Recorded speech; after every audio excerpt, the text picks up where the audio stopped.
Bismillahirrohmanirrohim. Assalamualaikum warahmatullahi wabarakatuh.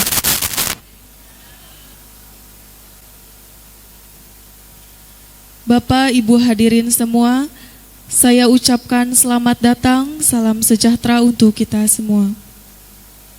Pertama-tama, mari bersama-sama kita panjatkan puji beserta syukur kepada Allah Subhanahu wa Ta'ala atas berkat limpahan rahmat-Nya.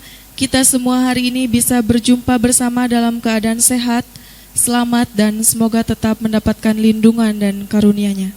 Amin ya Rabbal Alamin. Tidak lupa, sholawat beserta salam semoga selalu terlimpah curahkan kepada junjunan alam Habibana wa Nabiyana Muhammad Sallallahu Alaihi Wasallam. Kami ucapkan terima kasih dan selamat datang kepada yang terhormat Anggota DPR RI Komisi 11 Fraksi Gerindra, Bapak Dr. Haji Jepri Romdoni, SE Esos MSI MM. Yang kami hormati Kepala Perwakilan Bank Indonesia Cirebon, Bapak Hestu Wibowo. Yang kami hormati moderator pada acara kita kali ini, Bapak Ihtisab Apandi SH. Dan sekali lagi saya ucapkan selamat datang kepada seluruh hadirin dalam acara Diskusi Publik Bank Indonesia Bagaimana Mengendalikan Inflasi Daerah. Hadirin yang kami hormati, untuk mempersingkat waktu dan mengawali acara ini, mari kita buka dengan bacaan basmalah. Bismillahirrohmanirrohim. Acara selanjutnya adalah menyanyikan lagu Indonesia Raya yang dipandu oleh Ibu Tati Kusmiati. Hadirin dimohon untuk berdiri.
Hadirin dipersilahkan duduk kembali.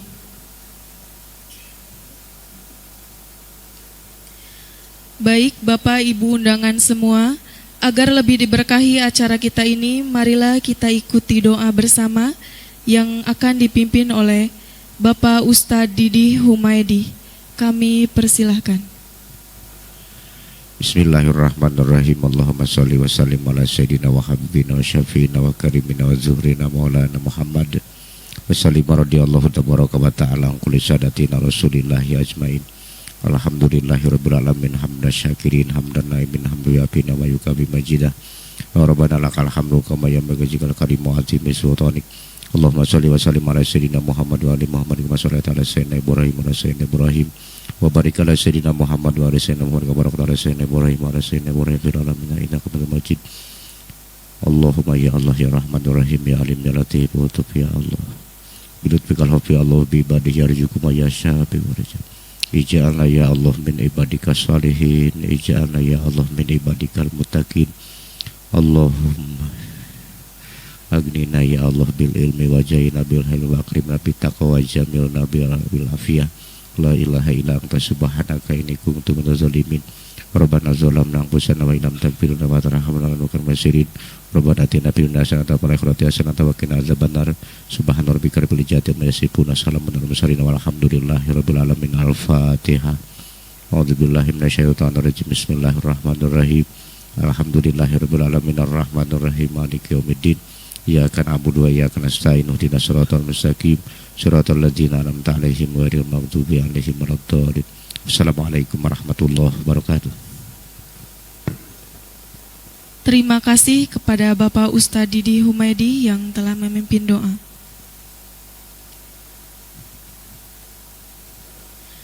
Hadirin dan undangan yang berbahagia, masuklah kita kepada acara yang kedua, yaitu acara pokok.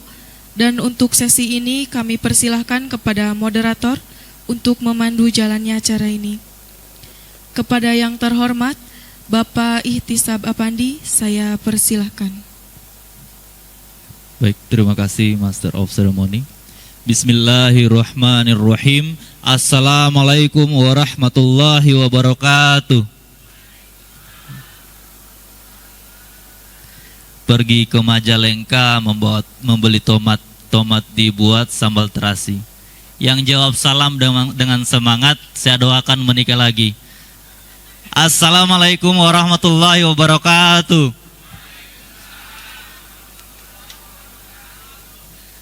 Baik, yang sama-sama kita hormati anggota DPR kita, anggota Komisi 11 DPR RI dari fraksi Partai Gerindra Dapil Jabar 9 Subang Majalengka Sumedang, Bapak Dr. Haji Jeffrey Romdoni. Terima kasih Pak sudah hadir bersama kita pada pagi hari ini. Luar biasa, di tengah kesibukan beliau masih mau mewakafkan waktunya untuk bertemu dengan kita semua pada pagi menjelang siang ini. Kemudian yang sama-sama kita hormati Deputi Kepala Perwakilan BI Cirebon, Bapak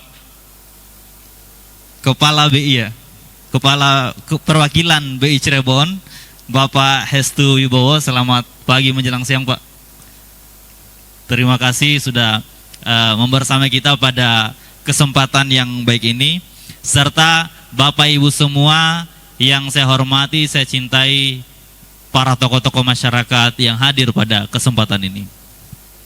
Pertama-tama marilah kita mengucapkan rasa syukur kita kehadirat Allah Subhanahu wa Ta'ala, karena berkat limpahan rahmat dan hidayahnya kita masih bisa berkumpul di Hotel Garden ini dengan keadaan sehat walafiat, dengan nikmat iman, dengan nikmat Islam dalam rangka melaksanakan sosialisasi bagaimana caranya mengendalikan inflasi daerah.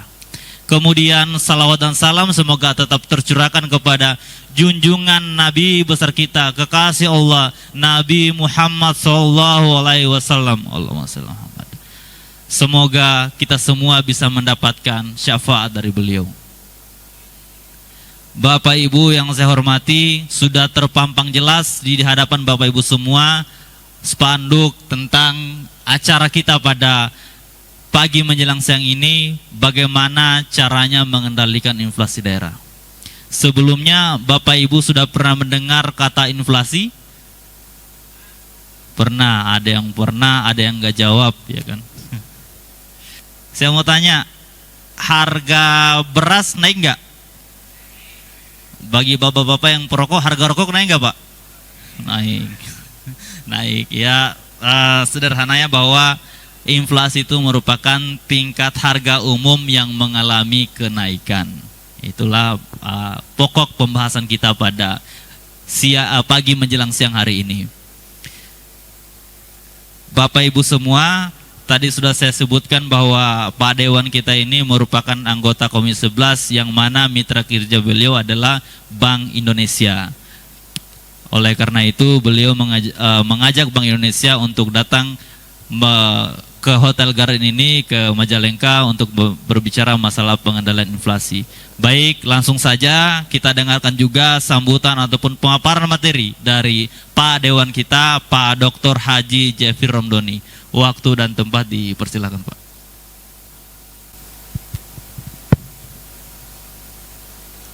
Ya, Bismillahirrahmanirrahim. Assalamualaikum warahmatullahi wabarakatuh. Alhamdulillah, nahmaduhu wa nasta'inuhu wa nastaghfiruh wa na'udzu billahi min syururi anfusina wa min sayyiati a'malina. May yahdihillahu fala mudhillalah wa may yudlilhu fala hadiyalah. Asyhadu an la ilaha illallah wahdahu la syarikalah wa asyhadu anna Muhammadan abduhu wa rasuluh. Allahumma sholli wa sallim ala sayyidina Muhammad wa ala alihi wa ashabihi ajma'in wa man tabi'ahum bi ihsan ila yaumiddin yaumul la yanfa'ul malu walal banun illa man atallaha biqalbin salim. Yang terhormat Kepala Perwakilan Bank Indonesia Cirebon, Pak Hestu Wibowo beserta jajarannya, ada Mbak Afi ya. Dan juga Mas Moderator, Mas Ihtisab Afandi. Kayaknya Mas ini suka menghitung ya, atau suka dihitung gitu. Kalau hasabayah hasib menghitung, kalau ini ihtasabayah tasibu ya. Kalau saya artikan dari kata-katanya itu. Para warga, tokoh masyarakat, ini kebetulan dari wilayah Majalengka Selatan ya, dari wilayah atas Pak. Jadi kalau jualan AC di wilayah ini kayaknya nggak akan laku Pak, karena mayoritas daerah dingin seperti itu. Tuh tiis. Pertama-tama kita panjatkan puji dan syukur kita kehadirat Allah Subhanahu wa Ta'ala, bahwasanya atas izinnya pula kita semua bisa berkumpul di tempat ini, dan juga atas nikmatnya pula kita semua tetap diberikan kesehatan. Semoga kita semua tetap sehat terus ke depannya. Salawat dan juga salam semoga dilimpahkan kepada junjungan kita Nabi besar Muhammad sallallahu alaihi wasallam beserta kepada keluarganya, para sahabatnya, para tabi'in tabi'atnya, dan juga kepada kita semua. Semoga kita semua termaktub untuk menerima syafaat beliau nanti di hari kiamat. Ya Alhamdulillah, tentunya tadi mungkin Mas Moderator sudah membuka bahwasanya tema kita sekarang itu adalah kaitannya dengan namanya inflasi. Panginten Bapak Ibu tos terangnya inflasi tenaunya. Misalnya kapungkur Pak Haji Tata beli tanah 100 juta, terus akhirnya dijual 1 miliarnya Pak. Misalnya gitu. Sedangkan bidangnya itu sama, tetapi harganya berbeda. Sama mungkin kapungkur aya nu meser bumi gitunya hargana berapa imah ageng gitu, tapi aya nama moal kenging sakitu tak gitu. Nah ini kan ada kenaikan di harga-harga, tidak hanya di pada komoditi yang besar saja, tetapi juga ada juga ya mungkin juga di sembako ya. Mungkin Bapak Ibu setiap mau ada yang namanya apa Lebaran atau mau puasa, pasti harga-harga naik pangintennya leres turun deh itu. Ente aja nama kompak Pak. Artinya tidak turun lagi gitu, seperti itu. Nah tentunya ini yang akan menjadi pembahasan kita pada kesempatan ini, di mana inflasi juga DPR di sini ada kaitan dengan pengendalian inflasi. Jadi DPR ini lembaga legislatif yang mana lembaga ini punya peran pengendalian inflasi melalui beberapa proses seperti proses legislasi, kemudian juga pengawasan, dan juga ada pengambilan keputusan terkait dengan yang namanya kebijakan ekonomi.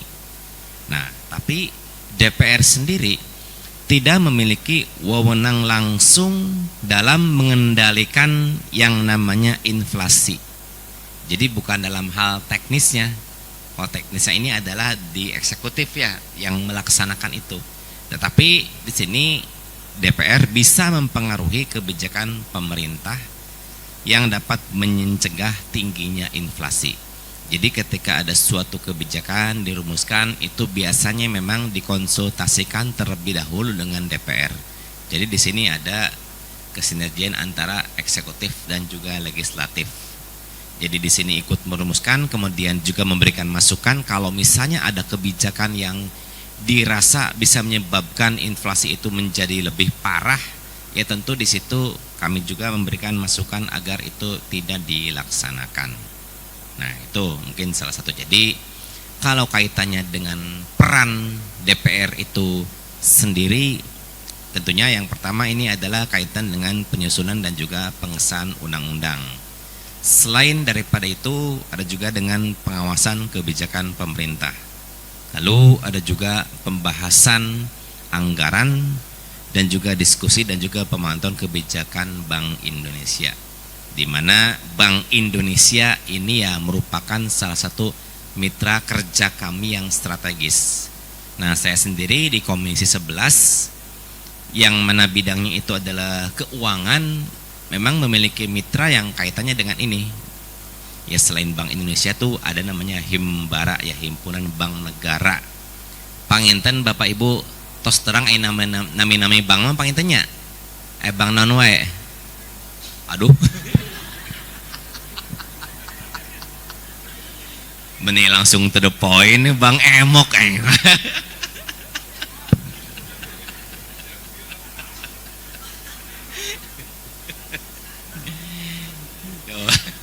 Nah, kembali kepada peran tadi. Jadi yang pertama itu adalah kaitan dengan penyusunan dan juga pengesahan undang-undang.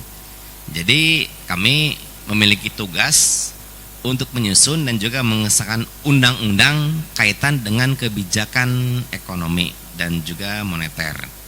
Jadi melalui proses legislasi ini kami bisa mempengaruhi kebijakan ekonomi yang dapat mempengaruhi inflasi.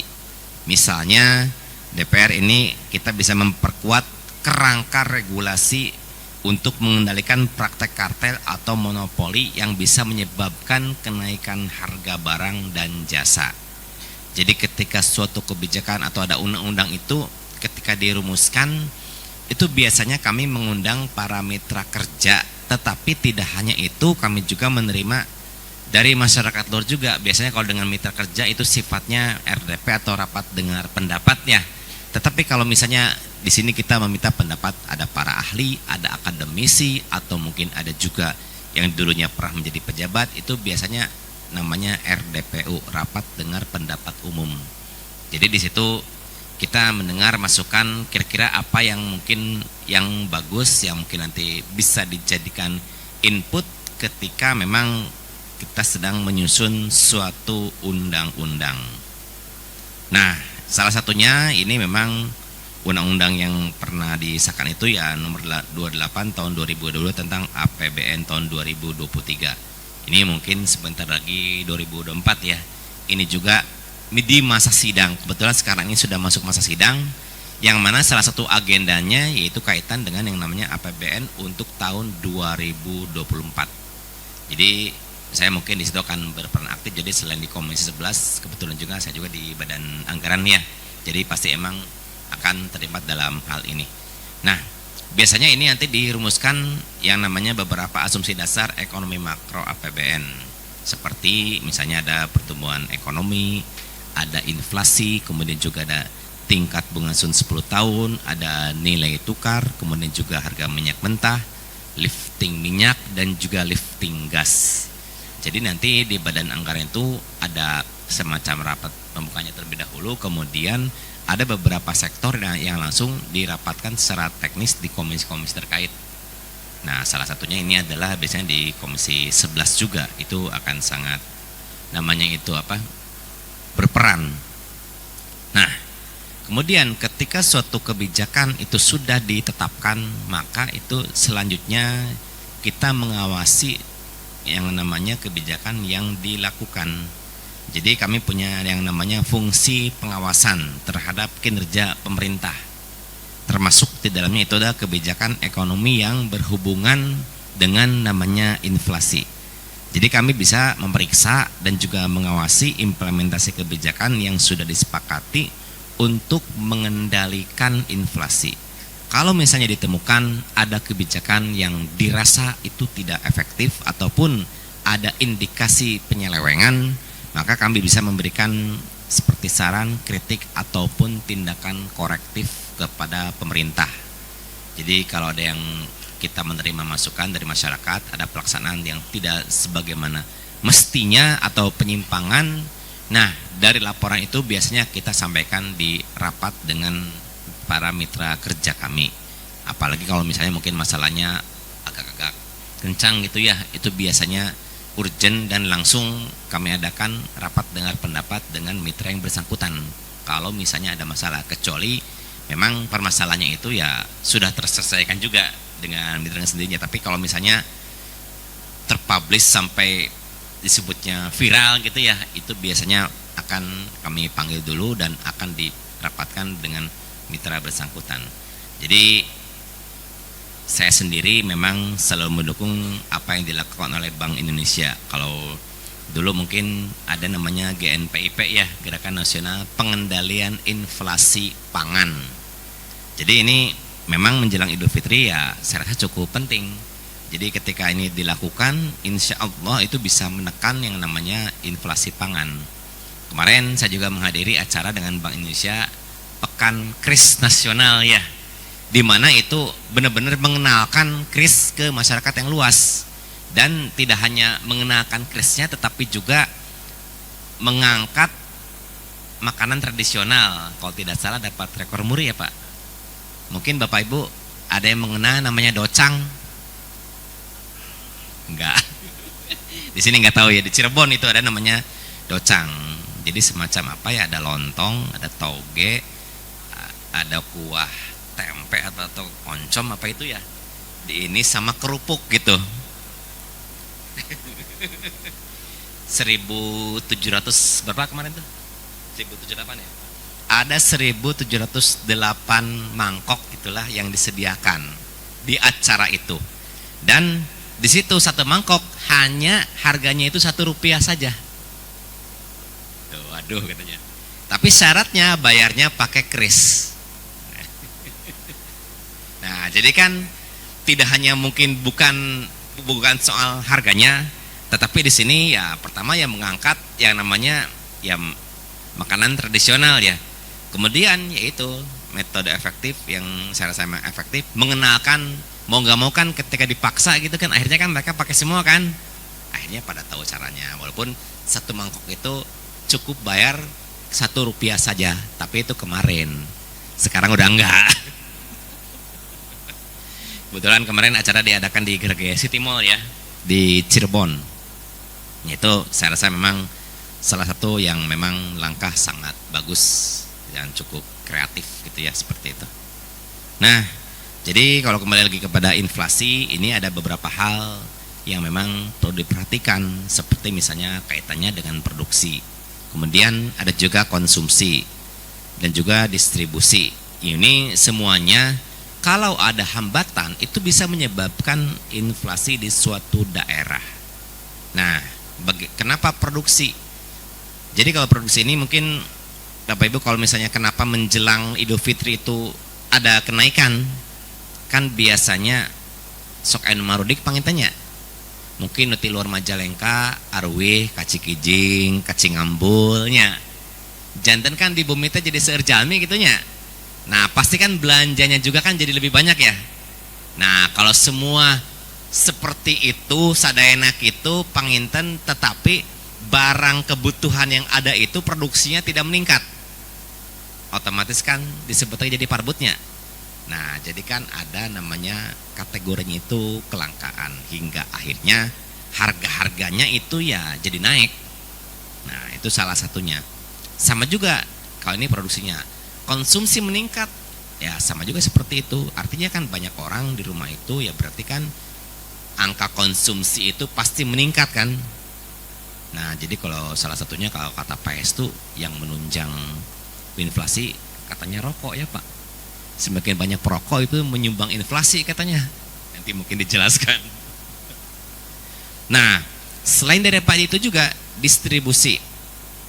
Jadi kalau pasokan kebutuhan pangan ini ke suatu daerah ini lambat atau terhambat, nah ini juga bisa menyebabkan yang namanya kelangkaan, hingga akhirnya ya mau mendapatkan itu menjadi mahal. Contohnya kan kalau di Papua itu kalau harga bensin bisa berkali-kali lipat ya. Berbeda dengan di kita karena medannya yang cukup berat. Di sini kalau misalnya ada bencana atau bagaimana yang bisa menyebabkan pasokan pangan terhambat, otomatis itu akan merangkak naik. Nah, jadi mungkin Bapak Ibu pernah ke Karipaten, mungkin pernah baca tulisan nanti di perapatan teh, jalan mantap ekonomi lancarnya. Betul. Cek saya mah jalan rusak cina. Jalan rusak ekonomi macet gitu. Nah, itu mungkin filosofisnya itu mengacunya itu ke sana ya. Nah, selain daripada itu, peran lain di kami di DPR RI itu adalah kaitan dengan pembahasan anggaran. Jadi kami berperan dalam pembahasan dan juga pengesahan anggaran negara.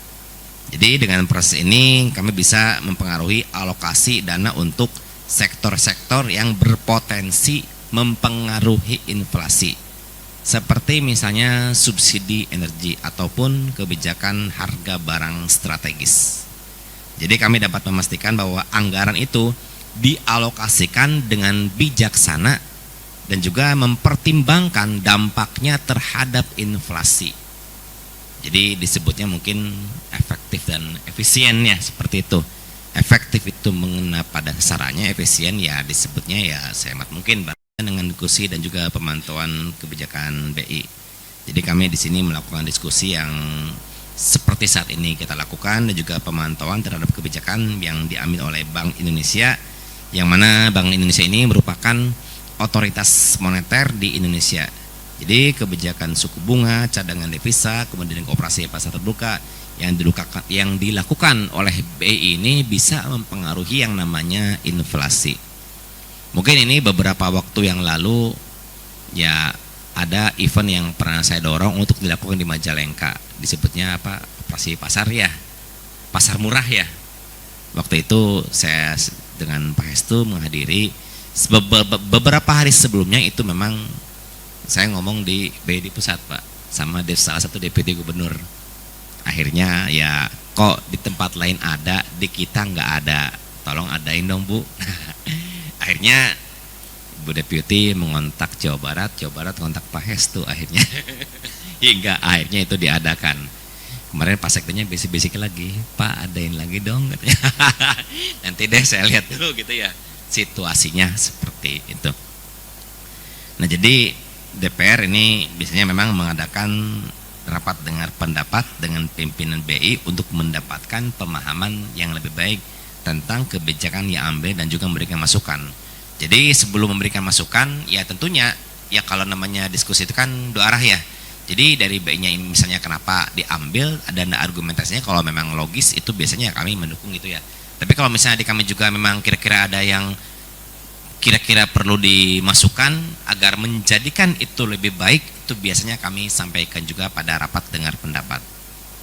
Nah, ini mungkin yang pernah menjadi pembahasan beberapa waktu yang lalu kaitan dengan inflasi di Majalengka ya.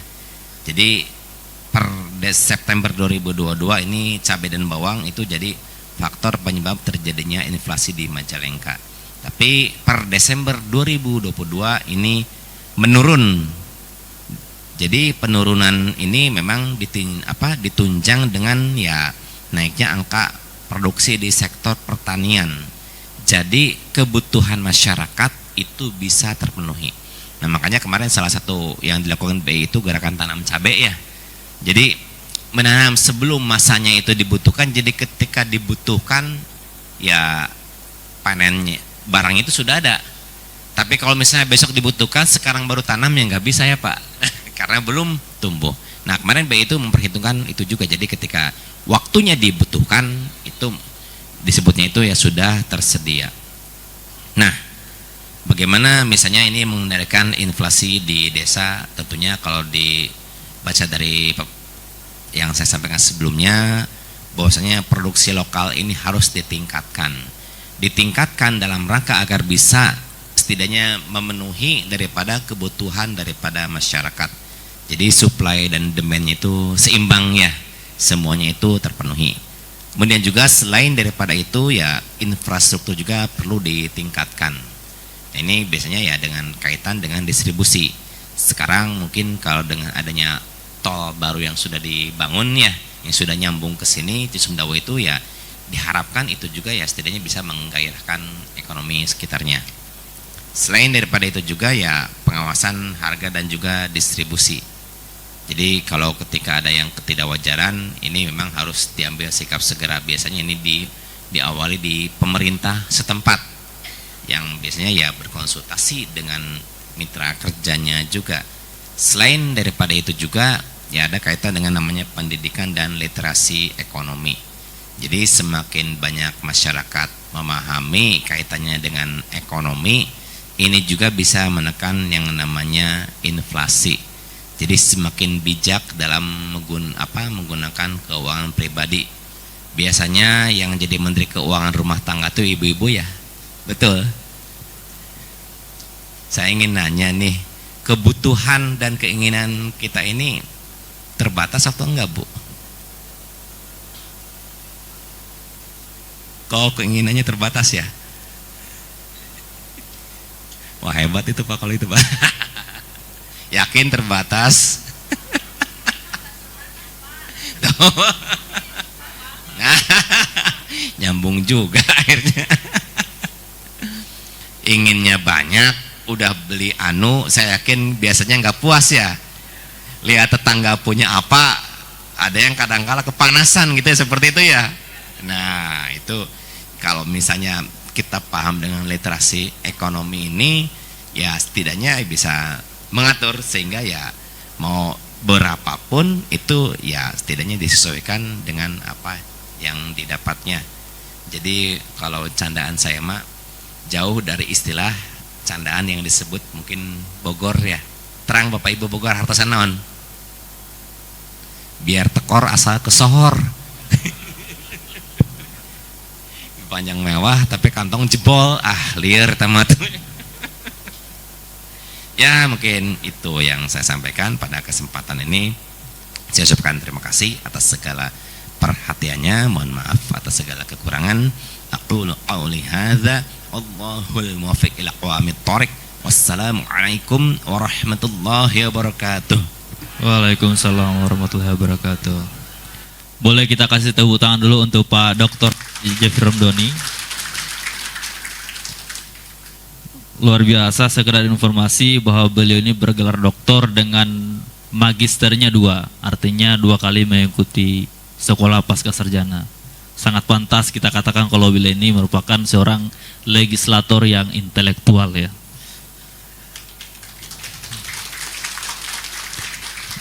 Tadi sudah dijelaskan sama beliau bahwa beliau sebagai anggota DPR tidak mempunyai kewenangan langsung dalam mengendalikan inflasi daerah.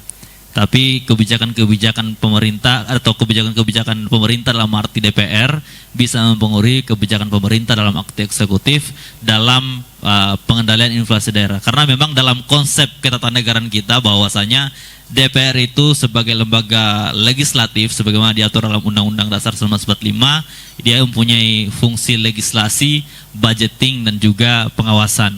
Artinya pelaksana daripada fungsi legislasi itu ada pada eksekutif atau ada pada pemerintah dalam artian presiden, kementerian sampai ke bawah. Baik Bapak Ibu semua, sangat penting apa yang disampaikan oleh Pak Dewan kita tadi, karena itu berkaitan sama hajat hidup kita, berkaitan sama keseharian kita, berkaitan juga sama tingkat daya beli kita.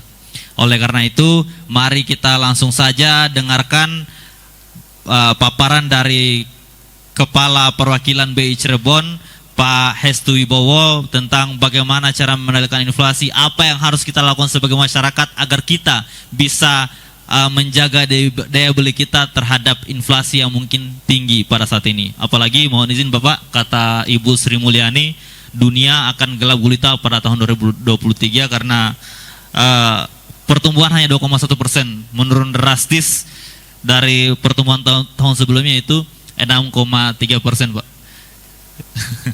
Mungkin waktu dan tempat dipersilakan Bapak.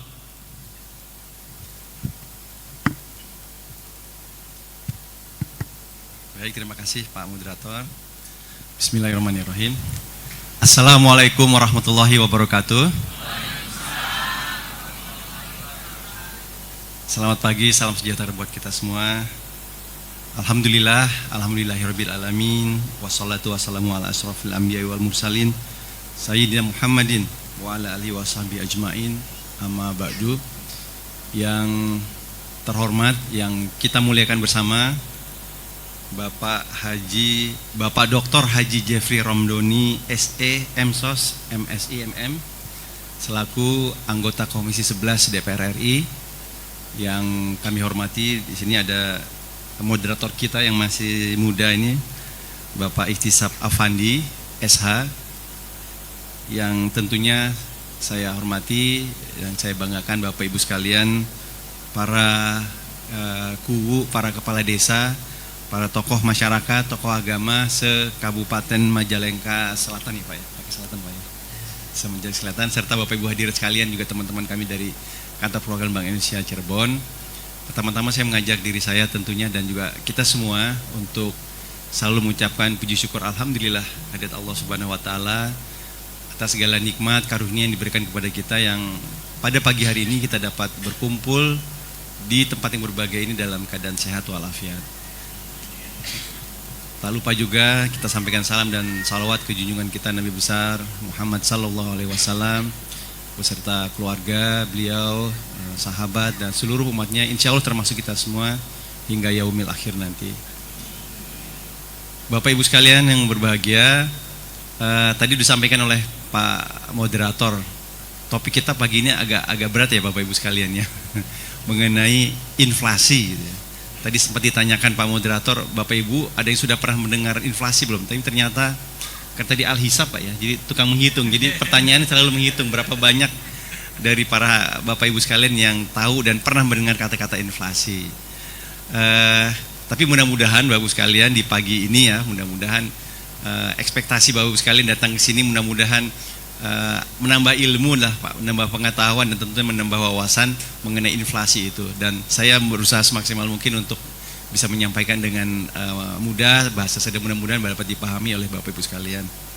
Pertama-tama mungkin izinkan juga saya ingin mengenalkan sedikit mengenai Bank Indonesia Bapak Ibu sekalian. Tadi sempat disinggung sedikit oleh Pak Haji Jeffrey bahwa kami di Bank Indonesia ini sebagai salah satu bank sentral, satu-satunya bank sentral di Indonesia. Mungkin sedikit saja ingin memberikan tambahan ilmu lah buat Bapak Ibu sekalian, bahwa di setiap negara itu pasti punya satu namanya bank sentral. Bank sentral Bapak Ibu sekalian ya. Nah kebetulan untuk Indonesia, bank sentralnya namanya Bank Indonesia. Di seluruh negara di seluruh dunia, setiap negara pasti punya hanya satu bank sentral. Walaupun mungkin namanya bisa sama, bisa namanya berbeda. Sebagai contoh misalnya kalau Malaysia, bank sentral namanya BNM, Bank Negara Malaysia. Kalau di Thailand namanya BOT, Bank of Thailand. Di Jepang juga Bank of Japan.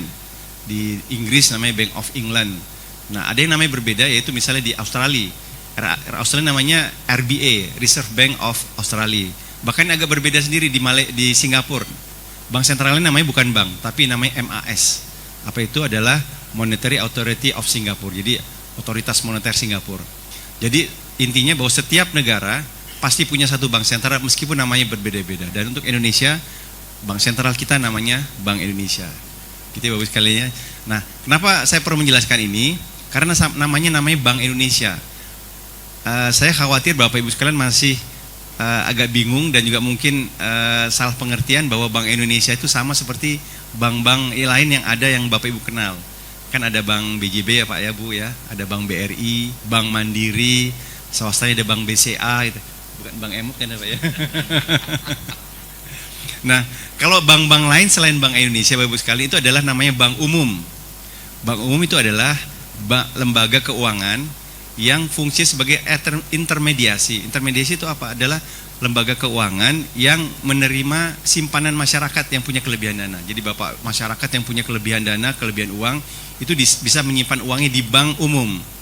Sementara lembaga intermediasi ini, lembaga keuangan ini juga bisa menerima pinjaman dari masyarakat, pengajuan pinjaman dan kredit dari masyarakat, meminjamkan uang kepada masyarakat.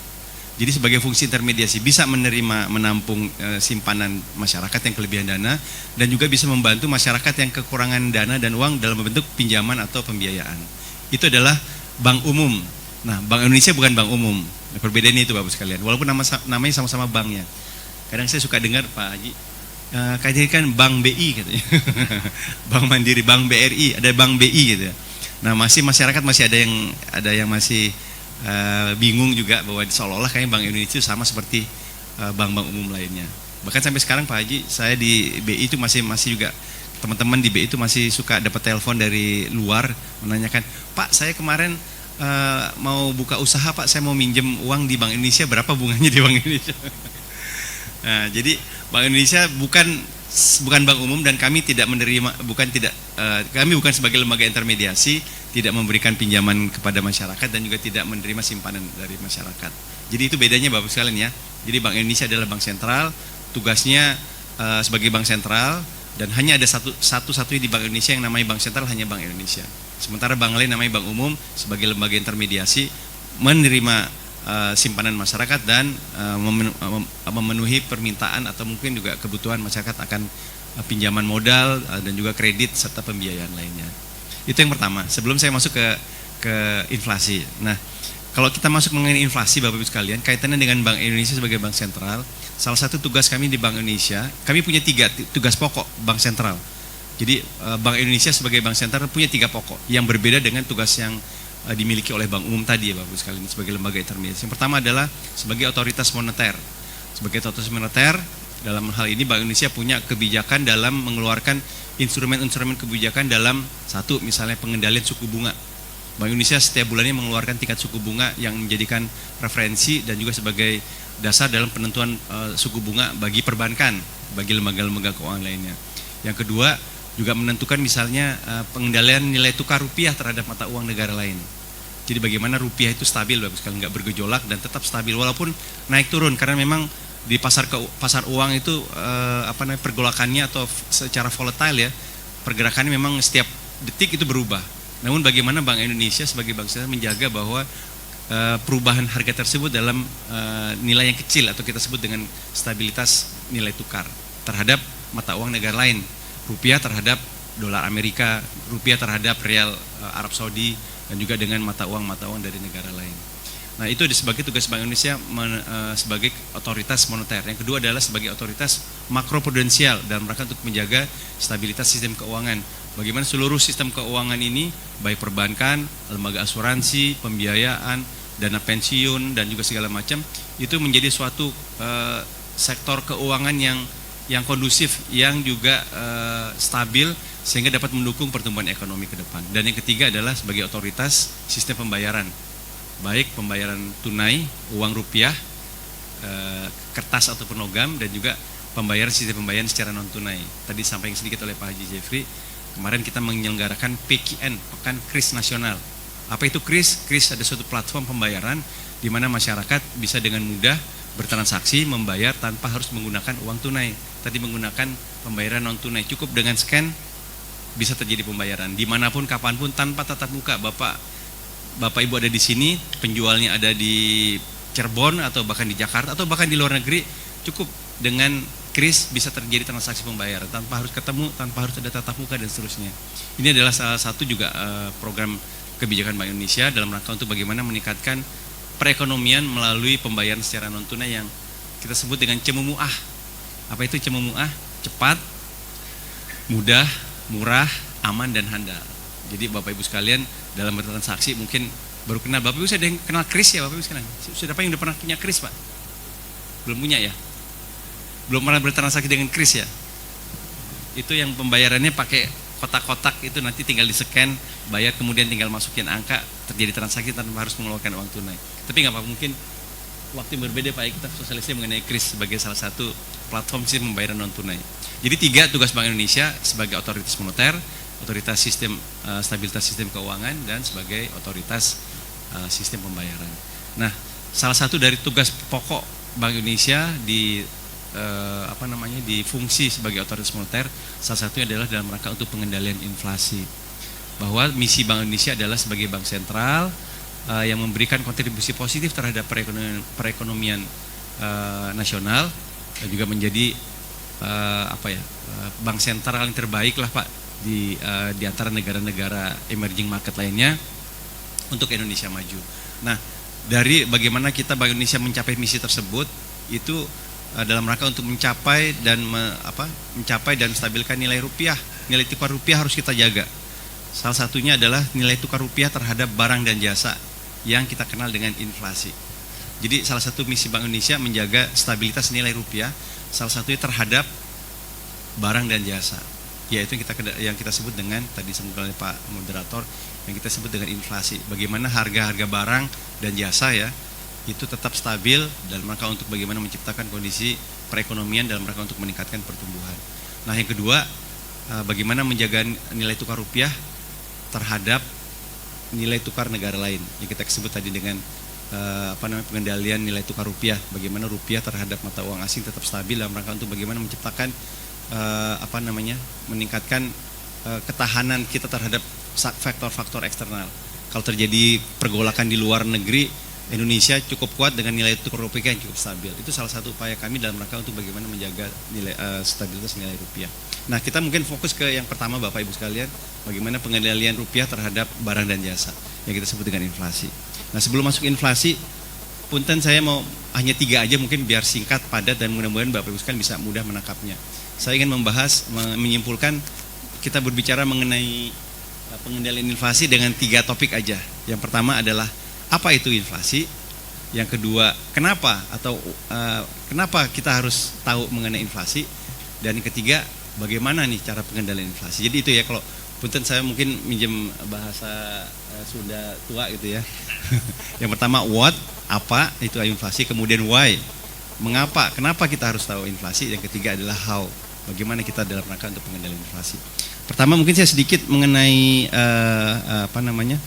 teori aja Bapak sekalian ya, mungkin sedikit tambahan informasi dan ilmu. Saya dalam rangka untuk sharing aja Bapak sekalian, bukan berarti sebagaimana dosen gitu ngajar mahasiswa gitu. Jadi saya sudah sharing aja apa yang dilakukan kami di Bank Indonesia. Jadi memang secara teori, inflasi itu adalah kecenderungan naiknya harga barang dan jasa pada umumnya yang berlangsung secara terus-menerus. Jadi secara teknis Bapak sekalian, lembaga yang memiliki kewenangan dalam rangka untuk menghitung inflasi ini bukan Bank Indonesia, tapi yang ditunjuk oleh undang-undang namanya BPS, Badan Pusat Statistik.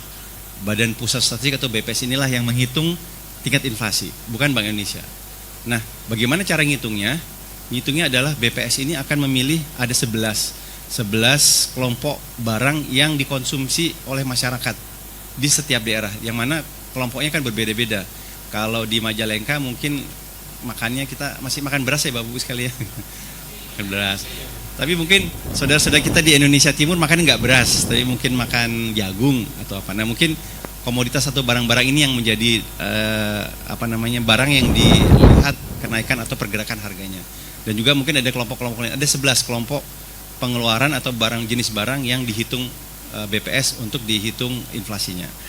Nah, dari 11 kelompok tadi dipisahkan lagi menjadi 3 kelompok besar. Yang pertama kita sebut dengan volatile food, adalah bahan-bahan pangan yang harganya bergejolak. Ya kan ibu-ibu pasti tahu nih, harga cabai hari ini berapa sekarang kali ibu sekilo? 40.000 gitu ya. Bisa jadi pagi 40.000, siang itu bisa jadi 45, bisa jadi mungkin 30.000 gitu. Jadi adalah begitu juga barang-barang yang seperti telur, juga mungkin beras kadang juga, atau mungkin barang-barang lain yang bahan makanan atau bahan pangan yang harganya Bergejolak tuh ini Bu, tok tok naik turun, hari naik turun, besok turun, naik tetap itu namanya bergejolak. Yang kita sebut istilahnya volatile food atau barang komoditas yang harganya bergejolak. Itu kelompok yang pertama. Yang kedua adalah kelompok yang harganya itu ditentukan oleh pemerintah, baik pemerintah pusat maupun pemerintah daerah, yang kita sebut dengan istilahnya administrative price. Jadi kelompok yang pertama adalah volatile food, barang yang bergejolak. Yang kedua adalah administrative price, adalah barang harga-harga yang ditentukan harganya oleh pemerintah baik pusat atau daerah. Nah ini seperti contohnya apa? Misalnya BBM ya Pak ya, BPM menentukan pusat gitu. Nggak mungkin Pak Bupati ngeluarkan SK harga premium sekian, kan nggak mungkin, atau mungkin harga solar sekian, nggak. Itu keputusannya ada di pusat, pemerintah pusat. Kalau yang konteks daerah mungkin barang atau jasa yang diputuskan oleh pemerintah daerah. Misalnya contohnya pajak-pajak daerah ya Bapak Ibu sekalian, atau mungkin tarif parkir, atau mungkin tarif ini retribusi pasar, itu kan ditentukan oleh SK dari bupati atau kepala daerah. Ini juga berpengaruh terhadap barang atau jasa yang memberikan kontribusi terhadap inflasi. Itu adalah harga, atau mungkin juga barang-barang seperti kebutuhan masyarakat seperti LPG atau juga mungkin PDAM dan juga segala macam, itu ditentukan oleh pemerintah, sehingga itu berpengaruh terhadap tingkat inflasi di suatu daerah. Itu yang kedua. Yang ketiga adalah inflasi inti. Nah, inflasi inti sebetulnya gampangnya adalah bukan barang pangan volatile food, bukan juga masuk ke dalam barang-barang yang ditentukan harga oleh pemerintah. Itu semua adalah barang-barang yang mungkin secara tidak langsung terpengaruh dengan kedua tadi, kenaikan harga dari barang-barang pangan maupun barang-barang yang ditentukan oleh pemerintah. Seperti contohnya misalnya harga, misalnya biaya masuk sekolah kayak kemarin nih, kebetulan di Kota Cirebon kemarin salah satu penyumbang inflasi adalah biaya masuk sekolah. Itu juga karena berpengaruh karena memang periodenya adalah periode kenaikan kelas dan juga penerimaan siswa baru, juga berpengaruh karena ada beberapa sekolah yang sekolah swasta khususnya yang menaikkan biaya masuk sehingga berpengaruh terhadap inflasi. Termasuk juga harga emas. Emas juga termasuk salah satu adalah inflasi inti yang berpengaruh terhadap inflasi. Jadi Bapak sekalian, dan itu mengenai inflasi. Jadi inflasi adalah pergerakan harga barang atau jasa secara terus menerus. Jadi barang yang jadi di penghitungan inflasi kenaikan harga barang itu dari dua terminologi. Yang pertama adalah seberapa besar tingkat inflasinya. Jadi hari ini harganya 10.000, besok 15.000. Kemudian adalah kalau kita sebutkan adalah persistensinya, seberapa sering. Jadi kalau cuman harga barang cuma naik sekali, habis itu udah balik lagi, itu kadang nggak dihitung. Tapi hari ini naik, besok turun, kemudian besok naik lagi. Dan itu persistensi kita lihat. Nah nanti ada beberapa kelompok yang memang nanti kita akan lihat berapa barang yang harganya bergejolak dan terlalu sering gitu loh. Tapi kalau barang-barang yang naik sekali, habis itu udah nggak naik lagi sampai setahun, nah itu nggak dihitung sebagai penghitungan inflasi atau tidak terpengaruh terhadap perhitungan inflasi. Nah Bapak sekalian, untuk penghitungan inflasi, nah tanya lagi bagaimana sih menghitung inflasi? Inflasi se-Indonesia dihitung secara nasional, walaupun juga akan diwakili oleh beberapa kota yang akan dihitung secara nasional. Jadi tidak semua kota kabupaten dihitung inflasinya. Dan kebetulan di wilayah kerja kami, Bapak Ibu sekalian, di wilayah kerja Kantor Perwakilan BI Cirebon, dari 5 kabupaten kota wilayah kerja kami BI Cirebon, hanya kota Cirebon yang dihitung inflasinya secara nasional. Meskipun tiap kota kabupaten juga dihitung, tapi untuk penghitungan inflasi nasional belum dimasukkan. Tapi kami baru mendapat informasi, Pak Haji ini juga mungkin Pak Haji dia pernah diinformasikan, mulai tahun 2024 Kota Majalengka juga akan masuk menjadi salah satu kota yang akan diperhitungkan sebagai inflasi nasional. Artinya nantinya pemerintah kabupaten tentunya nanti yang sudah membentuk tim pengendalian inflasi daerah TPID yang diketuai langsung oleh Bapak Bupati. Tentunya nih Pak Haji, tahun depan kami di Bank Indonesia beserta Pak Bupati dan juga tim TPID akan kerja keras nih bagaimana pengendalian inflasi di Majalengka. Kenapa? Mulai tahun depan Majalengka akan dihitung inflasinya Pak. Jadi kalau inflasi di Majalengka naik akan berpengaruh terhadap inflasi nasional. Jadi memang harus perlu perlu banyak extra effort bagi kami. Yang selama ini kami hanya intensif dengan pemerintah kota Cirebon yang cuma kota Cirebon, tapi tahun depan kami Bank Indonesia di samping kota Cirebon juga harus berkonsolidasi dan bersinergi dengan pemerintah Kabupaten Majalengka bagaimana pengendalian inflasi di Kabupaten Majalengka ini. Itu yang mengenai apa itu inflasi. Jadi Bapak Ibu mudah-mudahan tahu gambaran inflasi itu pergerakan harga, bukan hanya barang tapi jasa juga ya Bapak sekalian, kayak misalnya tarif tarif angkutan, retribusi, pajak segala macam itu adalah barang dan jasa yang berpengaruh. Jadi kalau ditanya inflasi apa sih yang kena pengaruh? Apa itu inflasi? Kenaikan harga gitu ya. Kenaikan harga barang dan jasa yang tadi ada beberapa 3 kelompok, ada barang-barang pangan bergejolak, barang jasa yang ditentukan pemerintah, dan juga inflasi inti tadi ya yang tidak masuk di barang-barang pangan maupun di barang dan jasa yang ditentukan oleh pemerintah. Nah, seberapa penting sebetulnya kita mengetahui inflasi ini juga penting. Kenapa? Mungkin kalau secara pemahaman umumnya agak sulit menghubungkan inflasi dengan bagaimana kita penting pengendalian inflasi. Karena Pak Haji, saya juga menyadari kalau kita lihat pengaruh dan dampak inflasi tidak bisa dirasakan langsung oleh masyarakat, Pak. Apalagi di daerah-daerah. Kalau saya nanya di kantor kami di Cirebon, di depan ada tukang beca atau tukang angkot gitu, ditanya, Bapak, yang penting saya bisa makan gitu ya. Jadi tidak semua orang paham dan mengetahui inflasi, dan mungkin nggak begitu peduli dengan inflasi gitu ya. Sehingga masyarakat juga tidak mengetahui. Pada setiap bulan pemerintah itu mengeluarkan pengumuman itu di TV, di koran, di segala macam media sosial, mengumumkan mengenai berapa tingkat inflasi di bulan Agustus ini, nanti akhir Agustus, dan setiap bulan itu diumumkan. Tapi masyarakat tidak semua tahu dan paham apa arti inflasi dan apa manfaat dan kegunaan dari inflasi terhadap masyarakat secara umum. Nah, kalau kita melihat Bapak Ibu sekalian, sederhananya aja begini, Pak. Kenapa Bapak Ibu sekalian sangat perlu paham, mengetahui, dan sama-sama yuk nanti how-nya bagaimana kita dalam rangka pengendalian inflasi. Bapak Ibu sekalian, dari hasil survei dari seluruh masyarakat, penghasilan masyarakat, bahwa ternyata 70-80% masyarakat menengah ke bawah atau berpenghasilan rendah atau masyarakat miskin itu lebih dari 60% komponen penghasilannya itu digunakan untuk membeli bahan makanan atau membeli kebutuhan pangan. Artinya kalau ada masyarakat menengah ke bawah, masyarakat miskin punya uang asumsi misalnya 100.000, itu 60-70% itu dari total penghasilannya itu digunakan untuk membeli bahan-bahan makanan. Sementara masyarakat menengah ke atas, Bapak Ibu sekalian, orang-orang kaya, itu dari komponen gajinya misalnya 1 juta, itu mungkin cuma 20-30% dari total penghasilannya untuk keperluan kebutuhan membeli bahan makanan. Jadi beda ya, kalau masyarakat miskin dari penghasilannya 80% itu untuk beli makanan, untuk kebutuhan. Sementara orang-orang kaya dari seluruh total penghasilannya maksimal 20-30% hanya untuk membeli makanan.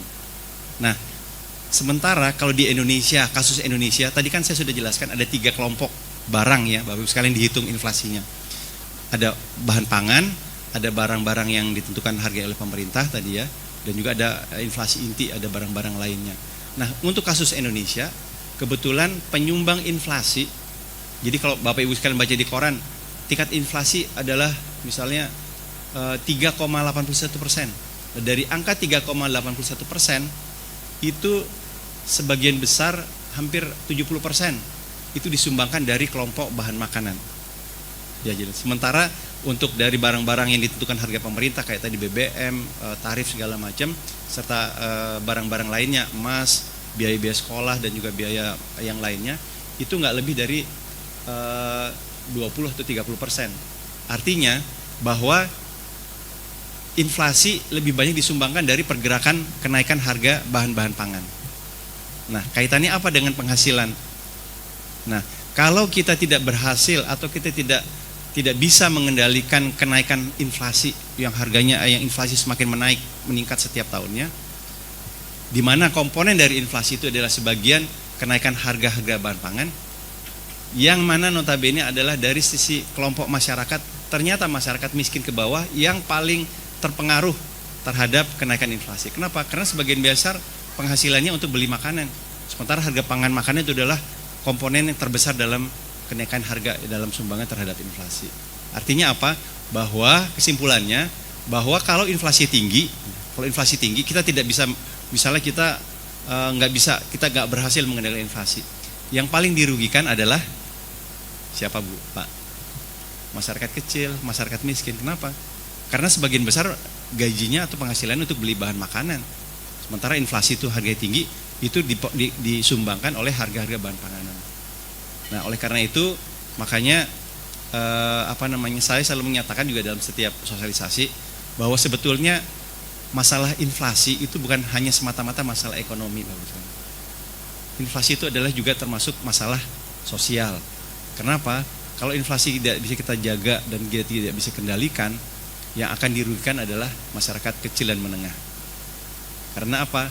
Kalau inflasi tinggi, harga barang bahan pangan makan untuk makan mahal, sementara gaji mereka kalau harga bahan pangan mahal, otomatis gajinya semua akan terserap atau akan digunakan untuk beli makanan yang harganya tiap hari, yang setiap waktu akan meningkat. Jadi yang dirugikan dalam masyarakat. Sementara orang-orang kaya, kemarin harga minyak goreng dari 14.000 menjadi 24.000, 35 nggak ngaruh Pak, karena cuma 20% dari penghasilannya. Nah, sementara masyarakat menengah kecil atau masyarakat miskin, yaitu akan kesulitan karena harganya melonjak naik gitu ya. Makanya kalau ada ini Pak Haji, ada operasi pasar yang nanti nggak mungkin orang-orang kaya itu ikut antrian operasi pasar barang murah. Kenapa? Karena mereka nggak ngaruh Pak mau naik harga berapapun gitu loh. Nah itu jadi why kenapa kita semua Bapak sekalian, bukan hanya pemerintah pusat, bukan hanya BI, bukan hanya Pak Haji Jeffrey yang di DPR yang concern, yang peduli dengan inflasi, tapi kita semua Bapak sekalian masyarakat Indonesia. Kenapa tadi? Karena memang inflasi bukan hanya sekedar masalah perekonomian, tapi juga adalah masalah sosial. Bapak Ibu mungkin tahulah kalau misalnya kita tidak bisa mengendalikan inflasi, harga barang mahal, masyarakat akhirnya nggak mampu untuk membeli makanan, apa yang terjadi? Ya bisa Bapak Ibu sekalian bisa duga ya, terjadi chaos, terjadi demo, terjadi segala macam ya. Karena kalau udah masalah perut Pak ya, masalah yang sangat sensitif ya. Nah, jadi perlu menjadi juga concern dan perhatian bagi kita semua. Itu tadi what-nya udah, inflasi udah. Kemudian why-nya kenapa? Nah, sekarang yang terakhir adalah how, bagaimana. Sekarang pertanyaan, oke, saya paham, saya tahu inflasi itu apa. Kemudian saya juga mengerti dan paham kenapa saya harus peduli terhadap inflasi. Dan ketiga, ayo gimana nih caranya nih untuk pengendalian inflasi. Nah, Bapak sekalian, dalam pengendalian inflasi sebetulnya kita sudah punya strategi pengendalian inflasi yang ini digunakan oleh seluruh pemerintah daerah seluruh Indonesia. Sebetulnya menjadi formula atau menjadi rumus yang baku di seluruh pemerintahan daerah yang juga sudah membentuk TPID, tim pengendalian inflasi daerah. Dan kebetulan alhamdulillah Kabupaten Majalengka juga sudah punya tim TPID yang dipimpin langsung oleh Bapak Bupati. Dan semua TPID seluruh Indonesia mulai dari Aceh sampai dengan Papua, Jawa, Sumatera, Kalimantan, Sulawesi, semua menggunakan 4 strategi sama yang kita sebut dengan strategi 4K. 4K itu yang pertama, K1 adalah bagaimana menjaga keterjangkauan harga. Strategi pengendalian inflasi. Yang pertama, bagaimana masyarakat bisa membeli bahan-bahan kebutuhannya dengan harga terjangkau. Terjangkau bukan berarti murah ya Pak ya. Maksudnya terjangkau sesuai harganya. Kalau harga, ini Ibu yang tahu, harga gula pasir berapa Ibu? Normalnya 12.500 ya Bu ya. Tiba-tiba karena ada harga bergejolak, tiba-tiba harga 15.000 gitu ya. Makanya bagaimana strateginya, bagaimana masyarakat bisa mampu atau terjangkau harganya, kita kembalikan ke harga 12.000. Walaupun di pasar harganya 15.000, 18.000, kita misal salah satu disampaikan oleh Pak Haji Jeffrey, misal kita mengeluarkan program operasi pasar murah atau GPM, gerakan pangan murah dan seterusnya, untuk menjaga keterjangkauan harga. Jadi masyarakat tetap bisa membeli gula pasir harga 12.500 meskipun mungkin harga di pasar, di mall, di pusat perbelanjaan harganya tinggi, tapi dengan pasar murah kita bisa menjaga keterjangkauan harga di masyarakat. Itu yang K1. Yang kedua adalah ketersediaan pasokan. Artinya ini adalah, kalau dalam mungkin Bapak Ibu sekalian yang sudah pernah belajar ekonomi pasti yang kenal yang namanya teori demand supply, teori permintaan dan penawaran. Sebetulnya kenaikan atau harga naik atau turun itu sebetulnya dipengaruhi oleh dua itu Bapak Ibu sekalian, permintaan dengan penawaran, demand dan supply. Cuman dua itu aja sebetulnya sederhananya. Kalau sebagai gambaran ilustrasi yang gampang, kalau barangnya ada tetap tapi permintaannya naik, itu harga turun apa naik Pak Bu? Naik. Karena kan barangnya ada atau mungkin tersedia tapi permintaannya naik. Sebagai contoh apa misalnya Pak Ibu sekalian? Misalnya tadi sampaikan juga Pak Haji Jeffrey, misalnya menjelang hari-hari besar keagamaan, menjelang Ramadan dan Idul Fitri, mungkin beras sih ya stoknya segitu aja Bapak Ibu sekalian ya, atau mungkin harga barang yang lain ketersediaan di pasar segitu. Tapi ternyata ini kita juga beberapa kali penelitian gagal menyimpulkan bahwa kenapa kok setiap bulan Ramadan kebutuhan kita meningkat dibandingkan hari-hari di luar Ramadan gitu ya. Padahal kan kita cuma makan di sahur sama buka puasa. Tapi kok kenapa ibu-ibu belanjanya lebih banyak dari belanja kalau di luar Ramadan gitu ya. Dikasih satu hari 100.000, sekarang kurang kalau bulan Ramadan satu hari 100.000 gitu ya. Karena di samping makan perlu beli kolak, beli apa lagi di sini Pak? Beli tahu gejrot, dari gorengan yang selama ini mungkin tiap hari nggak makan, tapi kalau Ramadan tetap harus disediakan. Jadi artinya demandnya, permintaan meningkat. Oleh karena itu makanya Ibu sekalian, pertanyaannya kenapa kok menjelang Ramadan, menjelang Idul Fitri, kenapa kok harga meningkat? Sebetulnya nggak usah ditanyain Pak, udah pasti kok kenapa permintaannya meningkat. Sedangkan ketersediaan barangnya tetap atau bahkan menurun. Kalau misalnya ada ada kekurangan pengiriman atau mungkin ada gagal panen segala macam, produksi menurun, permintaannya meningkat, otomatis harga naik. Jadi bukan suatu hal yang bingung-bingung Pak. Kenapa ya saya bingung kalau menjelang Ramadan kok harga naik ya? Ya memang teorinya begitu Pak, Ibu. Karena apa? Permintaan kita menaik gitu ya. Permintaan meningkat, barangnya tersedia atau bahkan mungkin berkurang. Itulah makanya perlu dijaga ketersediaan pasokan. Kebalikannya begitu. Kalau juga teori permintaan dan penawaran, kalau permintaannya tetap, misalnya di luar nggak ada apa-apa gitu, ada kejadian, tiba-tiba ada penaikan penawaran, misal contohnya ada panen raya gitu ya, ada beras panen raya atau mungkin ada cabai lagi pas masa panen gitu ya, di pasar melimpah, suplainya banyak, harganya apa Bapak Ibu? Turun, bahkan mungkin istilahnya harganya anjlok gitu ya. Cabai yang biasanya 40.000 sekilo, kalau lagi panen itu bisa cuma jatuh jadi 10.000, 15.000 ya. Karena apa? Suplainya terlalu banyak. Nah ini bagaimana menjaga ketersediaan pasokan sangat penting dalam rangka untuk pengendalian inflasi. Bagaimana menjaga kalau permintaannya meningkat, kita mampu untuk menyediakan sesuai dengan kebutuhan. Kalau kelebihan kita juga mampu untuk menyerap sehingga harganya stabil. Itulah dalam rangka untuk pengendalian inflasi di strategi yang kedua, yaitu ketersediaan pasokan. Yang ketiga juga penting adalah kelancaran distribusi. Nah kebetulan alhamdulillah kalau saya melihat sih kasus di Majalengka ini masalah distribusi nggak menjadi terlalu hal yang penting, menjadi hal yang krusial gitu ya. Kenapa? Karena dari sisi transportasi, logistik, saya rasa nggak adalah di Majalengka jembatan putus gitu nggak ada ya, atau jalanan yang nggak bisa dilewatin. Kalau misalnya saudara-saudara kita di Indonesia Timur kan ada yang kalau mau nyebrang harus lewat nyebrang sungai, atau ada jembatan yang putus segala macam, sehingga transportasi dan logistik terhambat, sehingga itu juga berpengaruh terhadap kenaikan harga. Kan otomatis kalau sarana transportasinya terhambat, harga juga naik ya Bu ya. Pak biasanya kita kirim sekian, tapi karena jembatannya lagi putus kita harus muter ke sana, nambah bensin, sehingga yang tadinya sekilo 10.000 sekarang kita jadi 15.000. Itu juga berpengaruh terhadap kenaikan harga atau menjadi inflasi. Yang ketiga adalah kelancaran distribusi. Yang keempat adalah komunikasi yang efektif. Nah ini juga penting untuk memberikan pemahaman dan juga memberikan pengertian kepada masyarakat. Sebagai salah satu contoh sebagaimana kita lakukan pada pagi hari ini, bagaimana memberikan pemahaman. Kalau Bapak Ibu sekalian sudah paham apa itu inflasi, mudah-mudahan kalau kita punya program-program pengendalian inflasi, mudah-mudahan Bapak Ibu sekalian sudah bisa langsung mengimplementasikan. Tidak lagi bertanya-tanya atau bingung, karena sudah paham inflasi itu apa, kenapa kita harus tahu inflasi, dan bagaimananya nanti bisa kita lakukan dengan bersama-sama, sehingga komunikasi yang efektif yang penting. Termasuk juga tadi disampaikan Pak Haji Jeffrey, pemahaman mengenai mungkin perilaku kita dalam berbelanja gitu ya. Kita selalu menggaung-gaungkan berbelanjalah secara bijaksana gitu ya. Kalau mungkin baru dapat THR gitu ya, atau mungkin naik, katanya gaji ASN akan naik Pak ya, kemarin nota dari Presiden kemarin akan kenaikan gaji gitu ya. Jangan semata-mata kita punya penghasilan lebih, tiba-tiba kita belanja berlebih-lebihan gitu ya, di luar dari kebutuhan. Yang sebulan biasanya belanja 25 kilo beras gitu, karena dapat duit banyak kita beli 50 kilo, kita lebih 3 karung gitu ya. Nah ini juga berpengaruh terhadap tadi demand dan supply-nya berpengaruh, dan juga dapat memberikan tekanan terhadap inflasi. Jadi komunikasi yang efektif dalam rangka untuk bagaimana memberikan pemahaman kepada masyarakat, bagaimana memberikan perilaku yang bisa mendukung dalam rangka untuk bagaimana kita bisa mengendalikan inflasi. Nah, Bapak Ibu sekalian, beberapa program di sini juga sudah kami sampaikan, beberapa program terkait dengan pengendalian inflasi yang dilakukan kami di seluruh wilayah kerja kami, baik di Kota Cirebon, Kabupaten Cirebon, Kabupaten Majalengka, Kuningan, Indramayu, di mana merupakan wilayah kerja kami.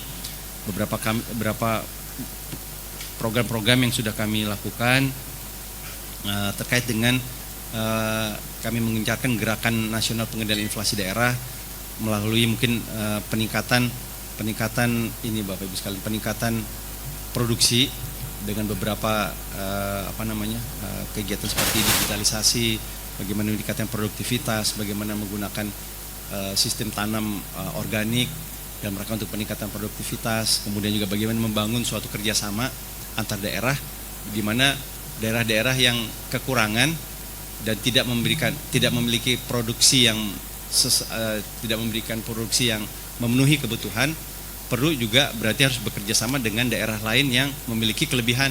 Itu yang kita sebut dengan kerjasama antar daerah. Kalau istilahkan daerah-daerah yang defisit, yang kurang, harus melakukan kontak atau hubungan kerjasama dengan lokasi di daerah-daerah yang merupakan sentra yang memiliki kelebihan produksi. Daripada di sana produksinya berlebihan, harganya anjlok, kenapa enggak didistribusikan ke daerah-daerah yang sebetulnya kekurangan dan membutuhkan sehingga harganya tetap bisa stabil. Itulah salah satu langkah yang kita lakukan, yaitu kerjasama antar daerah dan juga beberapa kegiatan-kegiatan lain dalam rangka untuk bagaimana menjaga 4 strategi tadi: keterjangkauan harga, ketersediaan pasokan, kelancaran distribusi dan komunikasi yang efektif. Kalau kita melihat sedikit aja Bapak Ibu sekalian, meskipun saya sampaikan bahwa Majalengka tahun ini masih belum dihitung inflasinya, kalau mungkin saya sedikit menjadi gambaran bagaimana sih kondisi inflasi di Kabupaten Majalengka, meskipun mungkin belum dihitung secara nasional, tapi mungkin buat gambaran Bapak Ibu sekalian mungkin dapat sampaikan di sini. Jadi kalau kita lihat berdasarkan hasil pemantauan, ada 10 komoditas volatile food, ini khusus barang bahan pangan ya Bapak Ibu sekalian ya, kita hanya lihat dari satu kelompok aja di bulan terakhir, yaitu bulan Juli, berarti tahun Juli 2020 kemarin. Komoditas yang mengalami peningkatan harga itu yang tanda warna merah, itu hanya komoditas cabai merah, bawang merah, dan minyak goreng. Naiknya juga sebetulnya kecil, hanya sekitar 0,07% untuk cabai merah, bawang merah hanya naik sebesar 0,06%, dan juga minyak goreng kemasan sebesar 0,01%. Jadi kalau kita pantau, jadi pemantauan harga itu dilakukan setiap hari. Jadi hari ini harga berapa? Harga cabai merah di beberapa pasar yang ditunjuk, yang merupakan representasi di Kabupaten Majalengka, akan dilihat, Pak, ada petugasnya langsung yang menanyakan, Pak, hari ini cabai berapa harganya? Sekian. Kemudian besoknya ditanya berapa. Nah, pergerakannya itu Bapak sekalian selama sebulan dihitung, dan ternyata dari 10 komoditas ada 3 yang ternyata harganya itu relatif ada kenaikan. Karena kan tadi saya bilang pengertian dari inflasi adalah kenaikan harga dalam periode tertentu ya. Jadi dalam sebulan dihitung ternyata kenaikannya itu sebesar 0,07 dan 0,06 untuk cabai merah dan bawang merah. Sementara barang-barang yang lain ada yang tetap harganya relatif ya, jadi relatif artinya bukan dilihat pergerakan tiap hari, tapi rata-rata dalam satu periode tertentu apakah ada yang kenaikan, apakah tetap atau mungkin harganya turun. Dan dari 10 tadi 3 bawang merah, cabai merah, dan minyak goreng di bulan Juli Pak. Bulan Agustus bisa berubah lagi. Nah, kalau kita melihat dari ketersediaan pasokan, kita melihat juga yang kita sebut dengan neraca pangan. Neraca pangan itu adalah perbandingan antara produksi ataupun ketersediaan barang dengan kebutuhan. Jadi kami kerjasama dengan dinas terkait di PMK Majalengka, kita menghitung berapa sih kebutuhan barang-barang pokok tadi ya, bahan pangan di Kabupaten Majalengka ini. Kita melihat bahwa ternyata dari sisi ketersediaan maupun dari kebutuhan, alhamdulillah kalau Majalengka sih semuanya surplus Pak, nggak ada yang kekurangan. Artinya sebetulnya Kabupaten Majalengka ini bisa memenuhi kebutuhan masyarakat se-Kabupaten Majalengka dari hasil produksi yang dihasilkan di Kabupaten Majalengka, baik itu dari beras, jagung, bawang merah, itu semua bisa dipenuhi dari Kabupaten Majalengka. Tidak perlu harus beli di tempat lain, walaupun ada, tapi itu sebetulnya hanya dalam rangka untuk menjaga ketersediaan. Jadi dari neracanya itu sebetulnya nggak ada masalah, nggak ada yang kita kekurangan sehingga perlu harus dibuka kerjasama dan juga dibuka distribusi dari luar Kabupaten Majalengka. Dan sebetulnya ada beberapa tantangan juga pengendalian inflasi. Yang pertama adalah masalah cuaca. Cuaca ini juga menjadi pengaruh karena sekarang kita masuk di tahun periode di mana masuk kepada fenomena cuaca El Nino. El Nino itu adalah kondisi cuaca global yang sifatnya kurang curah hujan. Artinya memang kondisi cuaca secara global itu adalah kering dan juga kurang hujan. Sehingga ini menjadi tantangan dalam rangka untuk bagaimana produktivitas dan produksi bahan pangan kita dalam rangka untuk menjaga ketahanan pangan. Karena tentunya banyak lahan-lahan yang kekurangan air karena mungkin kurang hujan, kekeringan sehingga tidak bisa bercocok tanam sehingga menurunkan produksi. Juga berpengaruh terhadap tadi yang kedua ya, ketersediaan pasokan. Nah, ini bagaimana akhirnya untuk beras, salah satu strateginya kan untuk beras sebagai makanan pokok kita dalam rangka untuk mengantisipasi El Nino karena diprediksi akan terjadi penurunan produksi.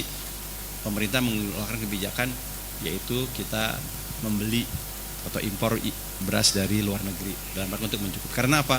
Kita nggak mampu untuk memproduksi sesuai dengan kebutuhan karena tadi adanya gejala alam El Nino yang mengurangi ataupun mengurangi dari nilai produksi khususnya beras. Begitu juga beberapa komoditas dan juga bahan pangan lainnya. Kemudian juga kita lihat ada beberapa program yang kita lakukan yaitu tadi secara periodik setiap bulan kami dari Bank Indonesia tadi juga sebagaimana juga arahan dari parlemen dari DPR bahwa kita juga menyelenggarakan operasi pasar murah. Jadi secara periodik ada namanya GPM Bapak Ibu sekalian yaitu Gerakan Pangan Murah. Ini merupakan program rutin setiap bulannya yang dilakukan oleh pemerintah daerah dan saya yakin di Majalengka juga ada beberapa. Cuman mungkin tempatnya berpindah-pindah. Jadi mungkin bulan ini di kecamatan ini, mungkin bulan depan akan berpindah di tempat-tempat. Tapi ada gerakan yang namanya kegiatan yang namanya Gerakan Pangan Murah dalam rangka untuk menjaga keterjangkauan harga. Dan juga ada beberapa kegiatan seperti dalam rangka untuk meningkatkan produktivitas. Karena kalau kita hanya mengandalkan para petani, kita akan kesulitan karena apa? Petani pun juga kesulitan karena cuacanya sekarang panas dan kering, kurang air. Sehingga untuk memenuhi kebutuhan masyarakat, salah satunya yang kami sosialisasikan dalam rangka untuk menjaga ketersediaan pasokan dan memenuhi kebutuhan masyarakat adalah menggalakkan yang kita sebut dengan peningkatan produksi pangan khususnya di daerah-daerah yang kekurangan melalui program-program kita sebut dengan urban farming atau program tanam pekarangan terutama buat ibu-ibu. Kita tahu bahwa tadi cabai merah menjadi salah satu komponen bahan makanan yang menyumbangkan inflasi di Kabupaten Majalengka. Nah, bagaimana membantu para petani cabai yang produksinya menurun karena cuaca panas, kekeringan, yaitu Bapak Ibu sekalian, kalau memang mau nyambel Bapak Ibunya bisa nanam pohon cabai di pekarangan rumah masing-masing. Kita sebut dengan urban farming. Jadi kalau mau nyambel ya tinggal petik aja dari pekarangannya. Ya kita sebut dengan urban farming. Dan Bank Indonesia beberapa kali kami juga sudah memberikan bantuan bibit cabai kepada KWT, beberapa KWT, ibu-ibu PKK dan juga beberapa bumdes kami memberikan bantuan bibit cabai dalam rangka bagaimana masyarakat bisa memenuhi kebutuhannya salah satu cabai yang menjadi penyumbang inflasi untuk ditanam di areal pekarangan. Nggak harus luas kan Bu, mungkin pekarangan sedikit atau mungkin dengan metode hidroponik atau apapun. Yang penting bahwa kebutuhan cabai sebagai salah satu komponen yang menyumbang inflasi bisa ditanam oleh ibu-ibu di pekarangan masing-masing yang terbatas. Sehingga kalau mau nyambel tinggal metik, nggak perlu harus ke pasar. Karena apa? Di pasar kurang pasokan. Kenapa? Para petani sedang mengalami kesulitan dalam peningkatan produksi karena mungkin karena kekeringan atau mungkin karena panas sehingga juga berpengaruh. Ini salah satu upaya. Oleh karena itu tadi kesimpulannya Bapak sekalian bahwa tadi sudah sudah tahu apa itu inflasi, sudah paham dan juga sudah mengerti kenapa kita harus mengendalikan inflasi, bagaimananya. Mungkin salah satu yang menjadi penting di Bapak Ibu sekalian sebagai masyarakat khususnya di Kabupaten Majalengka di daerah, bapak-bapak kepala desa, kepala dusun, kuwu dan juga para mungkin tokoh masyarakat itu tadi Pak, bagaimana mensosialisasikan. Pertama adalah bagaimana memberikan pemahaman kepada masyarakat untuk berbelanja secara bijak. Jangan berbelanja secara berlebihan. Kalau ada kelebihan rezeki ya mudah-mudahan bisa ditabung Bapak Ibu sekalian untuk keperluan di masa yang akan datang gitu ya. Jadi tidak harus membeli secara kalau orang bilang kalap belanja gitu ya, giliran baru dapat THR kalap belanja gitu ya. Nah, itu juga berpengaruh terhadap peningkatan inflasi. Bagaimana masyarakat. Nah, ini kami mohon bantuan bagi tokoh masyarakat. Mungkin kami juga di Kabupaten Cirebon kemarin juga mengundang beberapa DMI, Dewan Masjid Kabupaten dan Kota untuk bisa minta bantuan kepada para ulama, para ustadz, para penceramah, para khotib gitu ya untuk menyisipkan titipkan pesan-pesan kepada para jamaahnya bahwa itu tadi belanja secara bijak, tidak boleh berlebihan. Syukur-syukur nanti bisa diperkuat dengan dalil-dalil yang ada di Quran maupun juga di hadis yang juga bisa mendukung bahwa masyarakat diminta untuk bisa harus berhemat, berbelanja secara bijak dan seterusnya. Tentunya juga Bapak Ibu sekalian sebagai tokoh masyarakat atau mungkin kepala desa juga punya kesempatan untuk juga memberikan sosialisasi kepada para warganya untuk berbelanja secara bijak. Itu dalam rangka untuk bagaimana menyampaikan komunikasi yang efektif. Yang kedua adalah tadi dalam rangka untuk meningkatkan produksi, peningkatan bahan-bahan kebutuhan pokok. Jadi urban farming, nanam pekarangan segala macam bisa dilakukan oleh Bapak Ibu sekalian. Begitu juga mungkin kepada PKK di daerahnya atau mungkin ada ibu-ibu KWT, monggo silakan. Kalau memang ada kesulitan mengenai ketersediaan bibit, monggo disampaikan kepada kami, insya Allah bisa kita bantu dalam hal untuk penyediaan bibit. Jadi kemarin juga beberapa desa Pak ya dengan Pak Haji Jeffrey, kami memberikan bantuan ke KWT yang ada di gimana Pak yang di Gulang dengan beberapa kubu. Kami memberikan beberapa bibit bibit cabai kepada KWT, kepada PKK. Ini dalam rangka tadi Bapak Ibu sekalian untuk para warga bisa membantu pemerintah pengendalian inflasi dengan menanam cabai di pekarangan rumah. Jadi kalau bapak-bapaknya pengen nyambel, nggak perlu harus ke pasar, cukup metik di pekarangan masing-masing. Mungkin umum seperti itu Bapak Ibu sekalian. Sudah terjawab tadi topik yang akan kita bahas. Pertama apa, kemudian kenapa dan bagaimana. Mudah-mudahan ini bisa menjadi bekal dan juga menjadi ilmu tambahan dan pengalaman dan juga mungkin wawasan dari Bapak Ibu sekalian. Bagaimana kita tadi kembali ke judul, bagaimana kita masyarakat di Kabupaten Majalengka, di desa-desa, di daerah Bapak Ibu sekalian juga punya peranan dan juga partisipasi dalam rangka pengendalian inflasi yang juga merupakan suatu bukan hanya semata-mata adalah permasalahan perekonomian, tapi juga adalah merupakan permasalahan sosial. Mungkin demikian, kurang lebihnya saya mohon maaf. Terima kasih. Wassalamualaikum warahmatullahi wabarakatuh. Waalaikumsalam warahmatullahi wabarakatuh. Boleh kita kasih tepuk tangan kepada Pak Hestu Wibowo, Kepala Perwakilan BI Cirebon. Luar biasa apa yang disampaikan oleh beliau, sangat penting, sangat menambah informasi kita semua, sangat singkat, padat juga jelas. Dan satu lagi yang sangat luar biasa, beliau menyampaikan dengan bahasa-bahasa yang sederhana menurut saya, sehingga mudah dipahami untuk kita semua. Yang pada intinya kalau saya bisa simpulkan adalah bahwa laju pertumbuhan inflasi ini selalu diupayakan rendah dan stabil agar tidak menimbulkan penyakit makroekonomi, agar tidak menimbulkan penyakit-penyakit yang disampaikan beliau tadi. Salah satunya adalah dampak sosial, karena kalau sudah masuk dampak sosial bisa menjabar ke dampak-dampak yang lain yang bisa mengganggu kehidupan kita sehari-hari. Baik Bapak Ibu semua, saya buka 2 atau 3 sesi tanya jawab. Silakan yang ingin bertanya acungkan tangan. 1 orang, 2 lagi Bapak Ibu.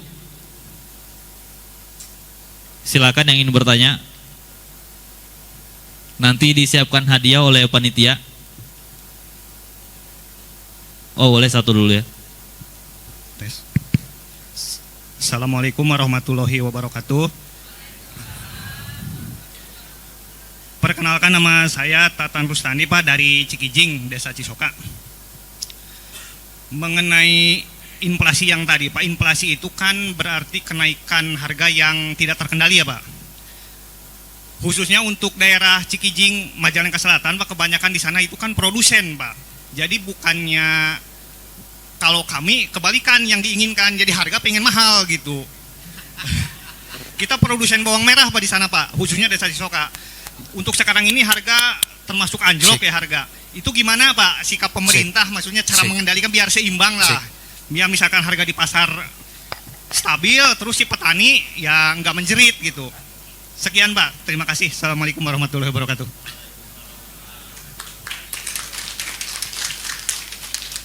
Luar biasa pertanyaan dari warga Cikijing tadi ya. Boleh kita kasih tepuk tangan sekali lagi, pertanyaannya sangat luar biasa. Tentang sikap pemerintah terhadap harga. Justru beliau menginginkan harga mahal ya kan, karena beliau sebagai penyandang tadi. Luar biasa. Boleh 2 atau 1 orang lagi yang ingin bertanya, silakan. Ya, silakan.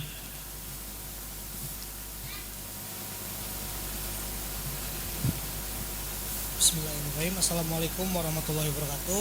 Waalaikumsalam warahmatullahi wabarakatuh. Perkenalkan, nama saya Aldo dari Cingambul, khususnya Desa Rawa.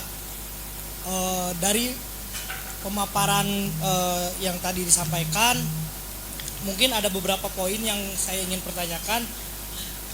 Pertama, kita sepakat bahwasannya dampak-dampak dari inflasi itu terjadi bukan hanya karena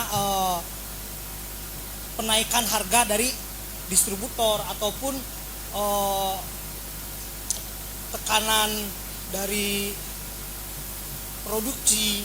Kemudian ada penyebab-penyebab inflasi dari tarikan pemerintah, kemudian inflasi campuran.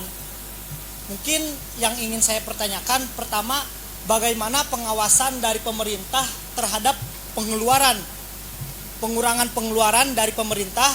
Kemudian bagaimana bila terjadinya inflasi dalam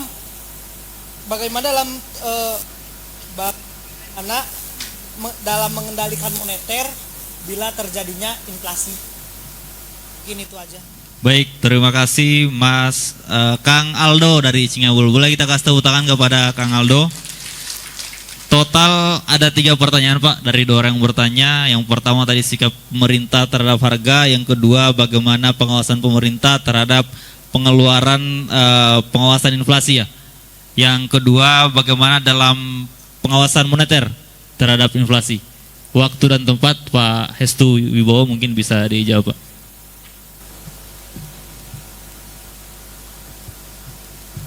Terima kasih hatur nuhun atas pertanyaannya. Saya kalau ada diskusi atau sosialisasi atau ada seperti ini sangat senang kalau ada yang nanya Pak. Karena ada yang nanya berarti apa yang saya sampaikan didengar dan diperhatikan gitu. Karena ada satu peristiwa Pak moderator, saya sosialisasi udah bicara 1 jam lebih gitu ya. Pas sesi pertanyaan nggak ada satu pertanyaan. Itu 2 kemungkinan. Satu emang nggak ngerti atau karena terlalu belit. Yang kedua emang nggak dengar jadi nggak peduli apa masalah, jadi nggak ada yang ditanyakan. Jadi terima kasih pertama Pak Tatang dari Cikijing Pak. Tadi kita berbicara mengenai pengendalian inflasi ya Bapak Ibu. Pengendalian inflasi adalah menjaga harga stabil Pak. Harga stabil itu berarti tidak naik dan tidak turun. Kalau kita melihat bahwa inflasi ini memang menjadi salah satu suatu hal yang sangat penting dalam perekonomian. Bahkan dalam periode kemarin pandemi COVID-19 Bapak Ibu sekalian, kita tahu bahwa perekonomian bukan hanya Indonesia, perekonomian global itu mengalami distorsi atau mengalami kekacauan seperti itu. Dan permasalahan yang dihadapi oleh seluruh negara. Makanya Bu Menteri juga mengatakan bahwa kondisi perekonomian dunia ini sekarang sudah kacau balau. Kenapa? Karena COVID-19 itu tidak hanya berdampak terhadap negara-negara kecil atau negara-negara berkembang, tapi juga terdampak kepada seluruh negara-negara termasuk negara-negara maju. Kalau dulu mungkin Bapak Ibu sekalian tahu ada krisis ekonomi tahun 98, krisis ekonomi tahun 2008, itu kan krisis ekonomi. Tapi itu hanya berlaku bagi negara-negara berkembang dan negara kecil. Sementara ada beberapa negara, tapi tidak semua negara terdampak. Tapi dengan COVID-19 semua negara terdampak. Dan satu hal yang menjadi perhatian kita bahwa seluruh negara yang terdampak dengan krisis ekonomi yang sekarang tahun 2020 semua itu permasalahan satu, yaitu adalah pengendalian inflasi. Jadi inflasi sangat penting sebagai salah satu indikator perekonomian satu negara. Dan alhamdulillah kita Indonesia menjadi salah satu negara yang mampu mengendalikan inflasi pasca COVID-19. Kenapa? Karena negara sekelas negara Amerika itu inflasinya bisa mencapai 9% lebih. Bahkan di Turki, Bapak Ibu tahu ya, negara Turki ya. Turki itu tercatat pada tahun 2021 inflasi itu bisa mencapai 78%, bayangkan. Sementara alhamdulillah Indonesia kemarin untuk yang tahun 2022, 2021 itu nggak lebih dari 4,89%. Artinya relatif kecil, walaupun memang lebih tinggi daripada target sebagaimana hasil keputusan pemerintah dan DPR. Kita ditargetkan 3% plus minus 1. Kita mencapai 4,89. Memang di atas target, tapi kan kalau dibandingkan dengan negara-negara lain, Indonesia sebagai salah satu negara yang mampu untuk menjaga inflasinya rendah dan stabil. Nah, kembali kepada pengendalian harga. Seperti saya bilang tadi bahwa pengendalian harga itu kan harga bisa naik dan bisa turun Bapak Ibu sekalian. Nah, kalau kita melihat, kalau Bapak tadi Pak Tatang ya dari Cikijing, ini produsen ataupun petani bawang ya Pak ya. Justru permasalahan adalah harganya yang jatuh.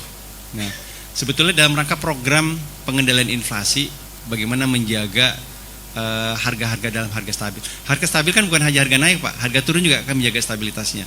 Kalau tadi kita lebih banyak berbicara mengenai pengendalian harga yang naik, tadi dengan ada operasi pasar, menjaga ketersediaan segala macam. Nah, untuk komoditas-komoditas yang mengalami penurunan harga, nah, karena adanya kenaikan supply atau adanya kelebihan supply sehingga harga jatuh. Nah, dari program-program pengendalian inflasi salah satu dilakukan adalah yang kita sebut dengan hilirisasi, Pak. Artinya apa, Bapak-Bapak Ibu sekalian, bahwa produk-produk komoditas itu tidak hanya dijual secara barang-barang mentah, tapi harus juga dapat dilakukan pengolahan-pengolahan.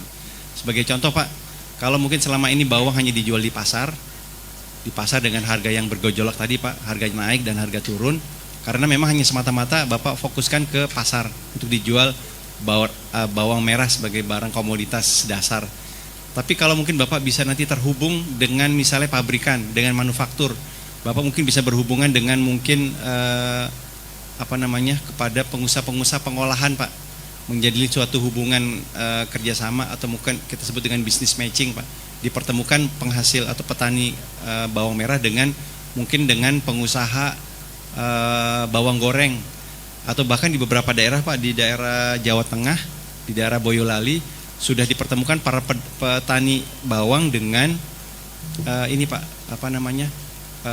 perusahaan yang membuat bawang dalam bentuk pasta dan juga bentuk-bentuk lainnya. Artinya apa? Kalau Bapak berproduksi melimpah, produksinya panen raya melimpah, kalau Bapak hanya semata-mata menjual di pasar, pasti harganya turun, anjlok. Tadi kan Pak, teori permintaan dan penawaran, permintaannya tetap, tapi Bapak suplainya banyak karena panen, pasti harga akan turun. Nah, bagaimana menjaga harga agar tetap stabil? Itu tadi Pak, Bapak harus mencari outlet yang baru, tidak hanya dijual di pasar. Bapak mencoba untuk mencari relasi atau hubungan dengan satu pengusaha, misalnya hilirisasi, pengolahan bawang. Ada pengusaha bawang merah yang satu, pengusaha bawang goreng yang satu di Majalengka. Atau kalau nggak di Kuningan juga ada salah satu pengusaha Pak yang sudah ekspornya bawang merah Pak. Nah, ini mungkin mereka butuh suplai bawang. Ya mungkin Bapak bisa berhubungan bahwa nanti kelebihan produksi hasil panen Bapak bisa dihubungkan dengan para pengusaha bawang goreng, sehingga hasil produk Bapak yang melimpah tidak jatuh harganya karena Bapak punya outlet lain selain dijual ke pasar. Begitu juga dengan dihubungkan dengan perusahaan. Bapak tahu ada mie instan gitu ya Pak, mie instan apapun itu kan ada bumbu-bumbunya, pasti perlu bawang. Bawangnya dari mana? Dari para petani Pak. Bagaimana menghubungkan? Cuman memang selama ini belum ada semacam mediasi yang menghubungkan pengusaha-pengusaha pabrikan industri mie instan atau mungkin produk-produk makanan lain Pak, yang membutuhkan bahan komoditas bawang dengan para petani, sehingga para petani nggak tahu harus ngejual kemana kalau terjadi panen raya dan kelebihan harga, sehingga harganya dijual di pasar, harga melimpah, barang melimpah, harganya jatuh, bapaknya akan rugi sebagai para petani bawang. Itu Pak, jadi hilirisasi dan juga menghubungkan yang kita sebut dengan hilirisasi tadi ya, pengolahan. Yang kedua adalah korporatisasi Pak, menghubungkan para petani, para poktan khususnya bawang merah dengan korporasi atau perusahaan-perusahaan yang membutuhkan. Kalau ini bisa mudah-mudahan bisa terjalin suatu hubungan yang sifatnya sustain, yang berkelanjutan Pak. Jadi kalau misal pengusaha pabrik kan nggak mesennya nggak cuma sebulan 2 bulan Pak. Saya mau 2 tahun saya disuplai dengan sekian ton bawang merah gitu. Itu dengan harga sekian itu Bapak sudah bisa menjamin bahwa produksi Bapak tidak akan harganya berubah dan bisa stabil dan juga bisa menguntungkan bagi para petani.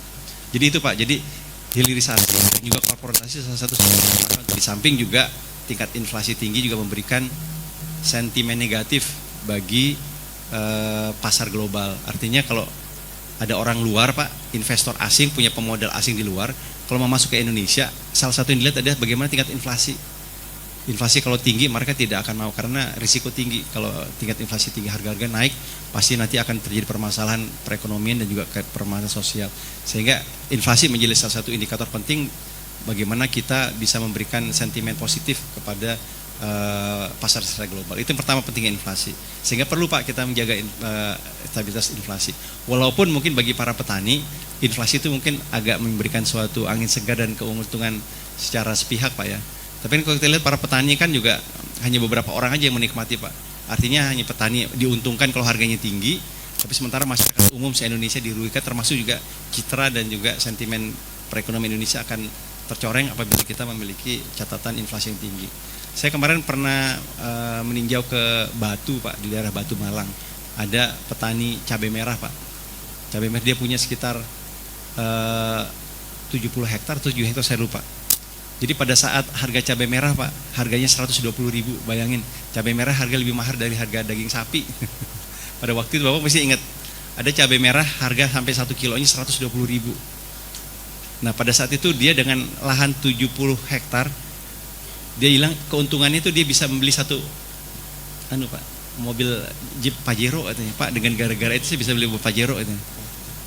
Saya berkah banget kan pada waktu harga naik. Tapi kan yang bersangkutan nggak sadar bahwa dengan kenaikan harga pada waktu 120.000 itu merugikan bukan hanya masyarakat Indonesia, tapi perekonomian Indonesia di kacamata global itu kan terpengaruh. Jadi juga sebetulnya kita tidak mengharapkan bahwa kenaikan, mungkin bagi para petani ya Pak ya, kalau harga naik kan senang Pak. Kalau harga bawang naik ya nggak apa-apa, masyarakat akan teriak-teriak, ibu-ibu teriak Pak bawang merah naik. Tapi Bapak sebagai petani kan akan happy gitu ya, karena hasil penjualannya meningkat dengan kenaikan harga. Tapi kita melihat secara makro Pak ya, tidak orang per orang, tapi kita lihat ekonomi secara keseluruhan, secara nasional. Itu yang pertama dari Pak Tata. Yang kedua Pak Aldo dari Cingambul ya Pak ya. Ini pertanyaannya pertanyaan selevel mahasiswa, ini kelihatan Bapak dari sarjana ekonomi ya. Artinya pertanyaannya penuh banget, teoritis banget, tapi mungkin secara sederhana saya akan menjawab bagaimana pengendalian moneter dalam pengendalian inflasi. Seperti saya sampaikan tadi, inflasi itu menjadi salah satu indikator perekonomian Pak. Inflasi itu jangan dilihat hanya sebagai sesuatu yang sifatnya negatif. Memang orang selalu melihat kalau harga naik itu kan negatif Pak ya. Wah nggak enak, nggak bagus. Tapi sebetulnya inflasi juga sangat dibutuhkan atau dibutuhkan bagi pertumbuhan ekonomi. Kenapa? Kalau ekonomi kita inflasinya rendah, itu justru akan mengurangi gairah berusaha. Jadi misalnya Bapak jual gorengan gitu ya. Hari ini jualnya 1.000, tahun depan 1.000, itu 5 tahun sampai 5 tahun itu harganya 1.000 gitu ya. Terus apa semangatnya, motivasinya kalau cuma jualan dari tahun 5 tahun yang lalu harganya 1.000 gitu. Yang adanya kenaikan harga sebetulnya sebagai indikator dalam rangka untuk bagaimana meningkatkan pertumbuhan ekonomi. Karena apa? Karena Indonesia masih menjadi negara berkembang. Beda kayak misalnya di Amerika, Eropa, Jepang, itu negara-negara maju Bapak. Itu sebetulnya mereka pertumbuhannya itu tidak hanya sekedar didukung oleh tingkat inflasi. Jadi pertumbuhannya nggak terlalu tinggi-tinggi banget. Sementara kita membutuhkan pertumbuhan ekonomi yang tinggi. Karena kita masih negara berkembang. Jadi kalau kita pertumbuhan ekonomi kita disampaikan oleh Pak Haji Jeffrey, kita ditargetkan pertumbuhan kita di atas 5%. Itu kita karena sebagai negara berkembang. Tapi kalau bagi negara maju di Amerika, mereka nggak butuh pertumbuhan ekonomi tinggi karena memang sudah tinggi gitu ya. Saya kalau berilustrasi kayak ini Pak Bu, pertumbuhan manusia gitu ya. Ya kan ibu-ibu terutama yang sudah punya putra putri ya. Pasti ngelihat kalau anak-anak bayi sampai usia pertumbuhan itu kan tinggi banget. Kemarin baru masih ngerangkang, sekarang udah bisa lari gitu ya. Kemudian yang tingginya segini tiba-tiba baru setahun nggak ketemu tiba-tiba udah naik tinggi gitu ya. Karena memang masa-masa pertumbuhan. Masa pertumbuhan tingkat pertumbuhannya tinggi gitu ya. Tapi kalau udah dewasa kayak kita bapak-bapak kan nggak tambah tinggi sekarang kan. Kalau sekarang tingginya 160 gitu. 5-10 tahunnya nggak akan naik jadi 165, 175 gitu. Tapi mungkin kalau berat badan sama Pak ya. Tapi kalau tinggi, saya ibaratnya sederhana gitu aja pertumbuhan ekonomi. Jadi bagi negara-negara berkembang kayak Indonesia, kita butuh pertumbuhan tinggi. Jadi anak-anak kecil makanya suka di kalau di Balita Pak, di apa namanya? Di desa Posyandu kan dihitung tingginya berapa sih. Karena memang itu masa-masa pertumbuhan dibutuhkan tingkat pertumbuhan yang tinggi.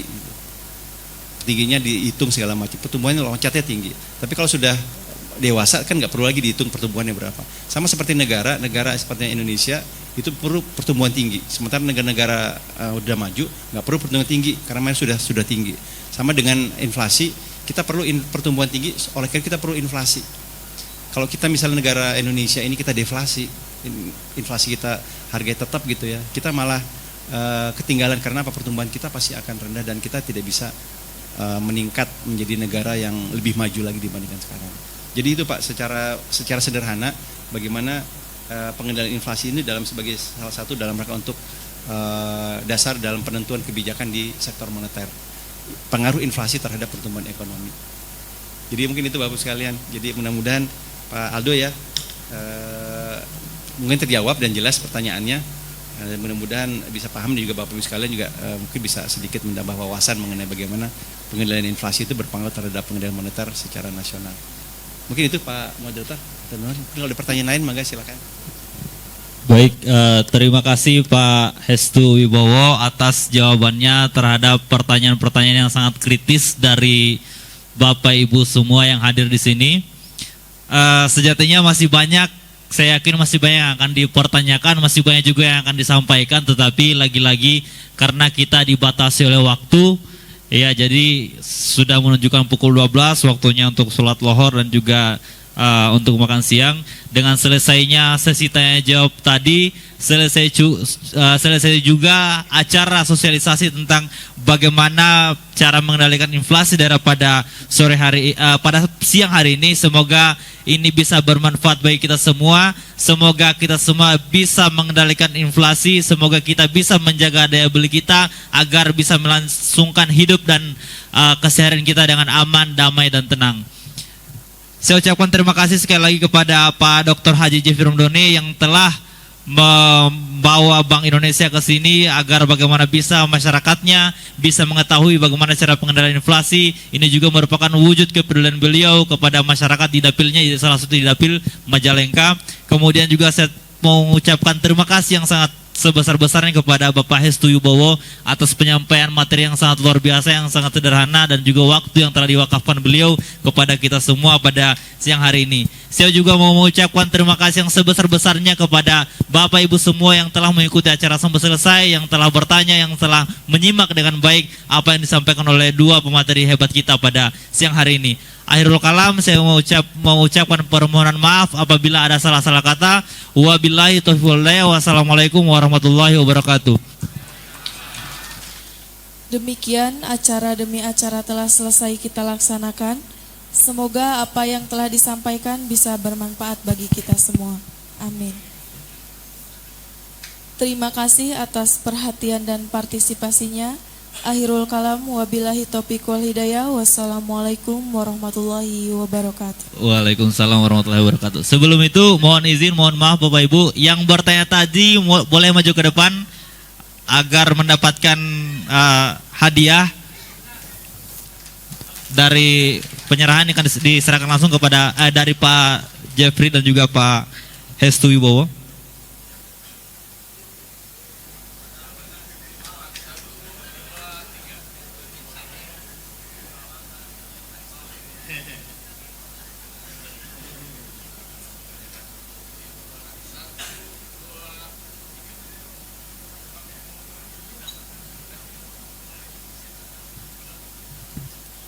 Selanjutnya sesi foto bersama. Mohon izin untuk tetap di tempat Bapak.